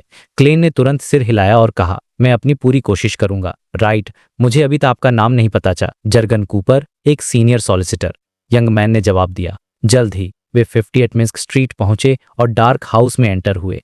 ये ब्रॉडी का बाउल है, ये उसका फेवरेट बॉक्स है, वो हमेशा यहीं सोता है। डोरिस का झुर्रियों वाला चेहरा और एक्सपेक्टेशन से भरा था। क्लेन नीचे झुका और बॉक्स में ब्लैक कैट के फर के कई स्ट्रैंड्स पाए। वो सीधा हुआ और अपने सिल्वर इनलेट केन को उस हाथ से पकड़ा जिसमें कैट का फर था। क्लेन की नजर गहरी हो गई और उसने अपने आसपास ऑब्जर्व करने का नाटक किया और चुपचाप एक डिवाइनेशन सेंटेंस रिसाइट किया। उसका हाथ सीक्रेटली केन के एंड से फिसल गया, लेकिन उसे पूरी तरह से नहीं छोड़ा। इससे जर्गन या डोरिस के लिए ये नोटिस करना मुश्किल हो गया कि केन अपने आप खड़ी थी। जल्द ही ब्लैक सिल्वर इनलेट केन साइड में झुक गई। ये बहुत धीरे धीरे गिरी, बहुत कम मूवमेंट के साथ। क्लेन ने फिर से केन को पकड़ा, उस डायरेक्शन में देखा और उसे 10 सेकंड से ज्यादा समय तक ऑब्जर्व किया। फिर वो एक पुराने कबर्ड की ओर बढ़ा। क्या ब्रॉडी के भागने का कोई साइन है? जर्गन ने कंसर्न के साथ पूछा। बूढ़ी औरत डोरिस भी एक जवाब का इंतजार कर रही थी। बिना जवाब दिए क्लेन घुटनों के बल बैठ गया और कबर्ड के नीचे का दरवाज खींचकर खोला। म्याऊं। एक ब्लैक कैट बाहर निकली, पूंछ ऊपर, और अपने बाउल की ओर भागी। ब्रॉडी, तुम कबर्ड में कब गए? तुम उसमें बंद कैसे हो गए? मिसेस डोरिस ने सरप्राइज और कंफ्यूज्ड होकर चिल्लाया। जर्गन ने सरप्राइज में अपना सिर घुमाया और क्लेन को देखा। तुम्हें कैसे पता चला कि वो कबर्ड में था? क्लेन मुस्कुराया और एक डीप आवाज में जवाब दिया, deduction my good man. Mrs Doris और जर्गन से 5 सोली का रिवॉर्ड और उनकी फ्रेंडशिप हासिल करने के बाद क्लेन ग्लूमी वेदर में 15 मिन्स्क स्ट्रीट लौट आया। इससे पहले कि वो करीब भी पहुंच पाता, उसने अपने दरवाजे के सामने एक फिगर को घूमते हुए देखा। और बिजनेस, जब क्लेन ने देखा तो उसने देखा कि विजिटर 15 या 16 साल का एक लड़का था जिसने एक पुराना कोट और एक राउंड हैट पहनी हुई थी जो उसकी उम्र के हिसाब से नहीं थी। ये वो है। क्लेन ने तुरंत उसे उस लड़के के रूप में पहचान लिया जिससे वो उस दिन स्टीम ट्रेन में मिला था जब वो बैकलैंड पहुंचा था। उस समय उसका पीछा किया जा रहा था, लेकिन उस समय उसकी मैच्योरिटी और कॉलनेस ने क्लेन पर काफी डीप इंप्रेशन छोड़ा था। वो मुझे क्या सौंपना चाहेगा? सोचते सोचते क्लेन पास गया और मुस्कुराया। एक्सक्यूज मी, क्या तुम मुझे ढूंढ रहे हो? टीनेज लड़का चौंक गया और तेजी से मुड़ा। उसकी ब्राइट रेड आंखें अनकंसीलेबल फियर से भरी थीं। उसने खुद को कंपोज किया और हिचकिचाते हुए पूछा, क्या आप डिटेक्टिव शर्लॉक मोरियार्टी हैं? हाँ। क्लेन ने आसपास देखा और कहा, चलो अंदर बात करते हैं। ठीक है। टीनेज लड़के ने मना नहीं किया। अंदर क्लेन ने अपना कोट नहीं उतारा, लेकिन उसने अपनी हैट उतार दी, अपनी केन को दूर रख दिया। उसने टीनेज लड़के को गेस्ट एरिया में ले गया, लंबे सोफे को इशारा किया और कहा, प्लीज बैठो। मैं तुम्हें क्या बुला सकता हूँ? मेरे लिए क्या काम है? आप मुझे यान कह सकते हैं। टीनेज लड़के ने अपने आसपास सर्वे किया और कुछ सेकंड्स के लिए चुप हो गया। मैं पहले एक दूसरे डिटेक्टिव मिस्टर रियल विक्टरली द्वारा हायर किया गया था, जिन्होंने मेरे लिए कुछ न्यूज और इन्फॉर्मेशन इकट्ठा करने में मदद की। क्लेन बैठ गया, अपने हाथ जोड़े और कहा, क्या इस काम का तुम्हारे फॉर्मर एम्प्लॉयर से कोई लेना देना है? यान ने गंभीरता से सिर हिलाया।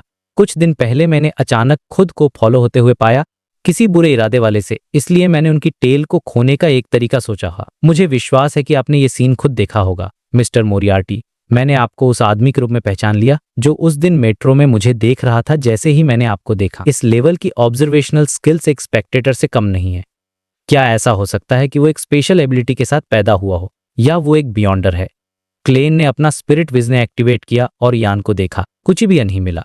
उसने सिर हिलाया और शांति से जवाब दिया, तुम्हारे रिस्पॉन्स ने मुझ पर एक इंप्रेशन छोड़ा। यान ने टॉपिक पर ज्यादा बात नहीं की और जारी रखा, मुझे सस्पेक्ट है कि मेरे एनकाउंटर का मिस्टर रियल से कुछ लेना देना है। इसलिए मैं उनसे उनके घर मिलने गया। मुझे वो जगह सीमिंगली नॉर्मल लगी, लेकिन ऐसे कई हिंट्स थे जो इंडिकेट कर रहे थे कि किसी ने इन्फिल्ट्रेट किया था और सभी छोटे मैकेनिज्म्स को ट्रिगर कर दिया था। मैंने उस दिन के बाद से मिस्टर रियल को नहीं देखा है। मुझे सस्पेक्ट कि उनके साथ कुछ हो गया है। मैंने पुलिस को कॉल करने की कोशिश की, लेकिन उनके डिसअपीयरेंस पीरियड ने अभी तक रिक्वेस्ट करने के लिए रिक्वायर्ड नंबर ऑफ डेज तक नहीं पहुंचा है। मैंने दूसरे डिटेक्टिव से हेल्प लेने की कोशिश की जिन्हें मैं जानता था, लेकिन उन सभी ने मुझे मना कर दिया इस ग्राउंड पर कि वे अभी अभी मिस्टर रियल से एक फेलो डिटेक्टिव की पार्टी में मिले थे। ये मुझे सरप्राइज्ड कर गया, क्योंकि जब मैंने मिस्टर रियल से एग्रीड पॉन मेथड का इस्तेमाल करके कांटेक्ट किया तो मुझे कोई रिस्पॉन्स नहीं मिला। मैं अभी भी अपने जजमेंट पर कायम था और एक ऐसे डिटेक्टिव की हेल्प लेने का इरादा रखता था जिसे मिस्टर रियल नहीं जानते। वेल, ऐसे में इसका मतलब ये होगा कि वो कोई ऐसा जिसे मैं भी नहीं जानता। मुझे कोई आइडिया नहीं था कि किसे ढूंढना है, इसलिए मैं केवल न्यूज़पेपर्स के जरिए सर्च कर सकता था और आखिर में आप मुझे मिल गए, मिस्टर शर्लॉक मोरियार्टी। क्लेन ने ध्यान से सुनने के बाद पूछा, तो तुम्हें शक है कि डिटेक्टिव्स ने जिसे रियल देखा वो कोई भेष में था, अपना भूरा गोलहेड पकड़े हुए? इयान ने जवाब दिया जैसे उसने पहले ही इस बारे में सोच लिया हो। ये एक पॉसिबिलिटी है, लेकिन मुझे लगता है कि इसमें शामिल भारी रिस्क के कारण ये बहुत मुश्किल है। पार्टी रात में थी और ये सच है कि लाइट्स बहुत ब्राइट नहीं थी, लेकिन अटेंड करने वाले ज्यादातर लोग डिटेक्टिव्स थे। गहरी ऑब्जर्वेशनल स्किल्स वाले डिटेक्टिव्स सिर्फ एक विग, दाढ़ी या कॉस्मेटिक्स उनकी आंखों से शायद ही छिप सकते हैं। शायद कुछ बियॉन्ड पावर्स ऐसा कर सकती हैं, जैसे क्रीपिंग हंगर ऐसी एबिलिटी को इनेबल करती हैं। क्लेन के सवाल में एक छोटा सा ट्रैप था। वो टीनेज लड़के के जवाब से, उसके चेहरे के एक्सप्रेशन से और उसकी बॉडी लैंग्वेज से ये तय करना चाहता था कि क्या वो कभी बियॉन्डर के कॉन्ट में आया था या क्या वो मिस्टिसिज्म के बारे में जानता था। इनिशियल जवाब ना था। जब यान ने देखा कि डिटेक्टिव मोरियार्टी उसकी रीजनिंग से थोड़ा सहमत होकर सिर हिला रहे थे, तो उसने जारी रखा, मेरा मानना है कि डिटेक्टिव्स ने मिस्टर रियल को देखा था, लेकिन वो फ्री नहीं थे। वो एक कंट्रोल्ड स्टेट में थे जिसमें वो डिस्ट्रेस सिग्नल्स नहीं भेज सकते थे। वो मुझसे संपर्क करने के मेरे अटेम्प्ट्स का जवाब नहीं दे रहे थे। शायद वो मुझे सिग्नल देना चाहते थे कि उन्हें हेल्प की जरूरत है। एक रीजनेबल एक्सप्लेनेशन। क्लेन ने अपने जुड़े हुए हाथ छोड़े और थोड़ा पीछे बैठ गया, जिससे वो ज्यादा रिलैक्स्ड और कॉन्फिडेंट दिख रहा था। इयान लगभग 10 सेकंड के लिए चुप रहा और फिर सीरियसली बोला, मैं आपको मिस्टर रियल की इन्वेस्टिगेशन करने और उनकी करंट कंडीशन करने का काम सौंपना चाहता हूँ। मुझे बस कंफर्मेशन चाहिए। ये देखते हुए कि इयान एक सेमी प्रोफेशनल था जिसने एक डिटेक्टिव के लिए इंटेलिजेंस और इन्फॉर्मेशन इकट्ठा की थी, क्लेन का उससे जान पहचान बनाने का इरादा था। वो मुस्कुराया और बोला, तो तुम कितना पे करने वाले हो? तुम्हें अच्छे से पता होना चाहिए कि ये बहुत डेंजरस हो सकता है। इयान ने अपने पुराने कोट की जेब की ओर देखा और कुछ सोचने के बाद बोला, 2 तरीके हैं। पहला, मैं आपको सीधे एक ऐसा पेमेंट दे सकता हूं जो आपको सेटिस्फाई करने के लिए काफी हो। उसके बाद चाहे मिशन सिंपल हो या डिफिकल्ट, बस इतना ही होगा जब तक कि आपको कोई रिलेटिवली सीरियस इंजरी न हो। दूसरा, मैं आपको एडवांस में 5 पाउंड्स पे कर सकता हूं और जॉब खत्म कर लेंगे तो आप मामले की डिफिकल्टी के आधार पर बिल में ऐड कर सकते हैं, लेकिन इससे डिस्प्यूट होना आसान है, भले ही एक कॉन्ट्रैक्ट हो। क्लेन ने सोचने का नाटक किया और लगभग 30 सेकंड्स के बाद उसने एक धीमी आवाज में कहा, क्यों न हम इसे इस तरह करें? तुम मुझे एडवांस में 5 पाउंड्स कर सकते और मिशन पूरा होने के बाद मेरी 3 चीजों में मदद कर सकते हो। चिंता मत करो, वे कुछ भी मुश्किल नहीं होंगी, वे तुम्हारी कैपेबिलिटीज के अंदर होंगी और इससे तुम्हें बहुत अनकंफर्टेबल भी नहीं लगेगा। ये कॉन्ट्रैक्ट में एग्री किया जा सकता है। इयान ने अपनी भौहें सिकोड़ी और फिर खड़ा हो गया। वो आगे झुका और अपना दाहिना हाथ बढ़ाया। ठीक है। क्लेन ने उससे हाथ मिलाया, एक स्टैंडर्ड कॉन्ट्रैक्ट निकाला जो उसने तैयार किया था, एक गोल फाउंटेन पेन उठाया, डिस्कस की गई सभी डिटेल्स ऐड की और उस पर अपने फिंगरप्रिंट से कॉन्ट्रैक्ट साइन करने के बाद उसने टीनेज लड़के इयान को व्हाइट पेपर का एक स्टैक दिया और उसे डिटेक्टिव रियल की रेलेवेंट इन्फॉर्मेशन लिखते हुए देखा। थोड़ी देर बाद उसने इन्फॉर्मेशन को ब्राउज किया और कैजुअली पूछा, अगर कोई इमरजेंसी हो या अगर मैंने रियल की कंडीशन कंफर्म कर ली हो तो मैं तुमसे कैसे कांटेक्ट कर सकता हूं? इयान ने अपने होंठ सिकोड़े और काफी देर तक चुप रहा। जब क्लेन ने देखा तभी उसने कुछ स्टिफ तरीके से जवाब दिया, आपको मुझसे कांटेक्ट करने की जरूरत नहीं है, मैं सही टाइम पर अपीयर हो जाऊंगा। बिना एक और शब्द के उसने ने पुराने कोट की जेब से कैश का एक मोटा स्टैक निकाला। वे बहुत साफ सुथरे ऑर्डर में स्टैक लग रहे थे, हाई फेस वैल्यू से लो फेस वैल्यू तक। इयान ने नीचे से 3 1 पाउंड नोट्स निकाले, 6 5 सोली नोट्स गिने और आखिर में 10 1 सोली नोट्स। जब क्लेन ने देखा कि इयान ने नोट्स को बड़े करीने से अरेंज किया था, यहां तक कि फॉर्मर किंग्स के पोर्ट्रेट्स भी बिना किसी गलती के ऊपर की ओर थे, तो क्लेन को थोड़ा फ्रस्ट्रेटेड महसूस हुआ। ये कुछ late stage obsessive compulsive disorder है। उसने चुपचाप सांस छोड़ी और इयान से पेमेंट लिया। उसके विजुअल एस्टीमेट के अनुसार इयान के पास 3 पाउंड से कम बचे थे। शायद उसके पास उसकी सारी सेविंग्स थीं। अगर मैंने और मांगा होता तो क्या वो बिना पे किए भाग जाता? वो ऐसा करने वाले लोगों में से नहीं लगता, लेकिन किसी को किताब को उसके कवर से जज नहीं करना चाहिए। क्लेन ने बिल्स को रैंडमली फोल्ड किया और उन्हें अपनी जेब में डाल दिया, गंदगी को इग्नोर करते हुए। ऐसा करके वो यान का थोड़ा ट्विस्टेड एक्सप्रेशन देखने में कामयाब रहा। मैं इन्वेस्टिगेशन को जल्द से जल्द पूरा करने की कोशिश करूंगा। क्लेन खड़ा हुआ और उसे विदा करने के जेस्चर के रूप में अपना हाथ बढ़ाया। आपकी मदद के लिए थैंक यू। यान ने उसे सिंसियरली थैंक्स कहा क्योंकि काउंटर पर ऑब्वियसली एक डिस्काउंट था। अपनी उम्र से ज्यादा मैच्योर लड़के को जाते हुए देखकर क्लेन ने अपनी ठुड्डी सहलाई और चुपचाप खुद से कहा, यह मामला जितना दिखता है उससे कहीं ज्यादा गहरा है। यान ने जरियल की हालिया इन्वेस्टिगेशंस या उसे क्या इन्फॉर्मेशन इकट्ठा करने का इंस्ट्रक्शन दिया गया था, इसके बारे में कुछ भी मेंशन नहीं किया। इसे भूल जाओ, मैं उतने ही पैसे का काम करूंगा जितने पैसे मिले हैं।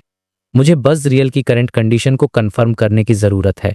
वो मुड़ा और लिविंग रूम में वापस चला गया। ऐसा करते हुए उसने अपनी ट्राउजर की जेब से एक क्वार्टर पेंस निकाला। पिंग। जैसे ही कॉपर कॉइन हवा में उछला, क्लेन की आंखें डार्क हो गईं और वो बड़बड़ाया कि क्या उसके द्वारा हैंडल किए जा रहे केस में कोई बियॉन्ड एलिमेंट्स थे। फिर उसने अपना दाहिना हाथ खोला और कॉपर पेनी को पकड़ने की कोशिश की। क्लैंक को उसकी उंगलियों से फिसल गया और जमीन पर गिर गया, लुढ़क गया। इस रिजल्ट का मतलब था कि डिवाइनेशन फेल हो गया था। जैसा कि लग रहा है यान ने मेरे सोचे ज्यादा चीजें रोकी हैं। इन्फॉर्मेशन इतनी कम है कि मुझे एक वेग डिवाइनेशन रिजल्ट भी नहीं मिल सकता। उसने अपने होंठ सिकोड़े, कुछ कदम आगे बढ़ाए और कॉइन उठाने के लिए नीचे झुका। उस रात सुबह के शुरुआती घंटों में 138 रोज स्ट्रीट बैकलैंड ब्रिज पर क्लेन एक सस्ता लाइट ब्लू वर्कमैन का आउटफिट पहन लिया था।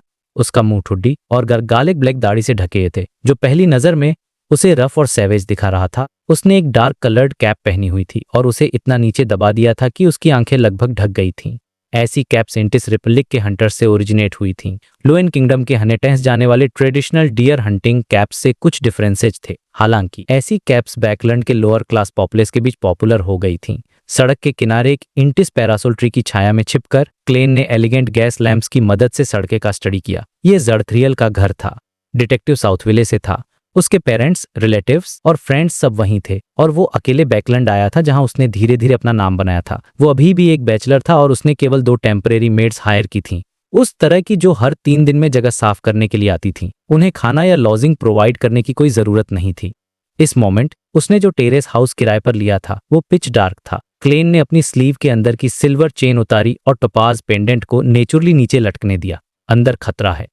इसे 7 बार रिपीट करने के बाद उसने अपनी आंखें खोली और स्पिरिट पेंडुलम को क्लॉकवाइज घूमते हुए देखा, लेकिन बहुत धीरे धीरे। खतरा है, लेकिन ये कुछ सीरियस नहीं है, क्लेन बड़बड़ाया और एक बार फिर कंफर्म किया कि उसके पास उसके tarot cards, self made charms और होली नाइट पाउडर थे। ये सब करने के बाद उसने आसपास देखा और रात की शांति का उठाते हुए वो फुर्ती से सड़क पार कर गया। कोई बरामदा, गार्डन या लॉन नहीं था क्योंकि ये सीधे स्ट्रीट के किनारे का सामना कर रहा था। क्लेन साइड में गया और आसानी से वाटर पाइप पर चढ़कर सेकंड फ्लोर की छोटी बालकनी पर पहुंच गया जहां कपड़े सुखाने के लिए लटकाए जा सकते थे। तुरंत उसके बाद उसने एक टैरो कार्ड निकाला, उसे क्रैक के जरिए स्लाइड किया, कॉरिडोर का दरवाज खोल दिया। घर के लेआउट की ड्राइंग को फॉलो करते हुए क्लेन लगभग बिना आवाज के इजराइल के बेडरूम तक चला गया। उसने हल्के से अपने बाएं मोलर को टैप किया और अपना स्पिरिट एक्टिवेट किया। लकड़ी के दरवाजे के जरिए उसने अंदर देखा। स्पिरिट विजन बिना स्पिरिचुअलिटी के ऑब्स्टिकल्स के जरिए ऑरा कलर्स देख सकता था, हालांकि ये किसी की एबिलिटीज पर बहुत ज्यादा डिपेंडेंट था। करेंटली क्लेन लकड़ी के दरवाजों के जरिए ऑब्जर्व करने में एबल था, लेकिन कंक्रीट की दीवारों से स्टम्प्ड था। इसके अलावा जो सीन वो देख सकता था वे बहुत क्लियर नहीं थे। अपने विजन में उसने दरवाजे के पीछे बेडरूम में 3 ह्यूमनॉइड ऑरास देखे। कलर्स ब्लरी थे और अलग अलग लोकेशंस पर लोकेटेड थे। 3 लोग एम्बुश में लेटे हुए हैं। क्या ये यान को पकड़ने के लिए हैं या किसी और को? बेडरूम उतना बड़ा नहीं है। क्लेन अंधेरे में खड़ा था, शांति से अपने ऑब्जर्वेंस के रिजल्ट्स पर विचार कर रहा था। उस मोमेंट वो अचानक अपने फुटस्टेप्स को बहुत लाइट रखते हुए बालकनी की ओर पीछे हट गया। बालकनी पर वापस क्लेन ने अपनी जेब से एक पतला सिल्वर स्लाइस निकाला। ये एक स्लम्बर चार्म था जिसे उसने दोपहर में एक अटेम्प्ट में बनाया था। उसने एवरनाइट गॉडेस से प्रेयर नहीं की, बल्कि खुद से की। उसने द फूल जो इस एरा से बिलोंग नहीं करता, ग्रेफॉक के ऊपर मिस्टीरियस रूलर, येलो और ब्लैक का किंग जो गुड लक रखता है के नाम पर एक रिचुअल होल्ड किया और फिर जवाब देने के लिए ग्रेफॉक के ऊपर की दुनिया में एंटर किया। चूंकि इस मेथड से ग्रेफॉक के ऊपर के मिस्टीरियस स्पेस की पावर को मोबिलाइज करना मुश्किल था, क्लेन केवल जवाब देने के लिए अपनी खुद की स्पिरिचुअलिटी का इस्तेमाल कर सकता था। जो चार्म्स उसने आखिर में बनाए वे नॉर्मल से बदतर थे, लेकिन अपने नाम पर बनाए गए चार्म्स से बेहतर थे। अपने आसपास फिर से सर्वे करने के बाद क्लेन ने अपना ढका और एंशिएंट हर्मिस में एक शब्द फुसफुसाया, क्रिम्सन। चार्म की ठंडक महसूस करते हुए वो तेजी से लेकिन चुपचाप जरियल के बेडरूम के दरवाजे पर फिर से गया। जैसे ही उसने हैंडल पकड़ा, उसने पतले सिल्वर स्लाइस में स्पिरिचुअलिटी इंजेक्ट की। क्लेन ने ध्यान से हैंडल घुमाया और दरवाजे में एक छोटा सा क्रैक खोला। तुरंत उसके बाद उसने स्लम्बर चार्म को अंदर फेंक दिया। अपना हाथ पीछे खींचते हुए क्लेन ने फिर से दरवाजा बंद कर दिया और काउंटिंग शुरू कर दी। 3, 2, 1। उसने अचानक दरवाजा धक्का दिया और जमीन पर लुढ़क गया। 3 लोगों से कोई मूवमेंट न महसूस करते हुए क्लेन खड़ा हुआ और खिड़की से चमकती क्रिम्सन मूनलाइट का इस्तेमाल करते हुए रूम को ऑब्जर्व करने लगा। ये एक नॉर्मल फर्निश्ड बेडरूम था जिसमें एक बेड, क्लोसेट्स की एक रो, एक डेस्क, सोफा का एक सेट था और बेड के दूसरी तरफ एक ब्लैक कोट पहने एक आदमी गहरी नींद में सो रहा था।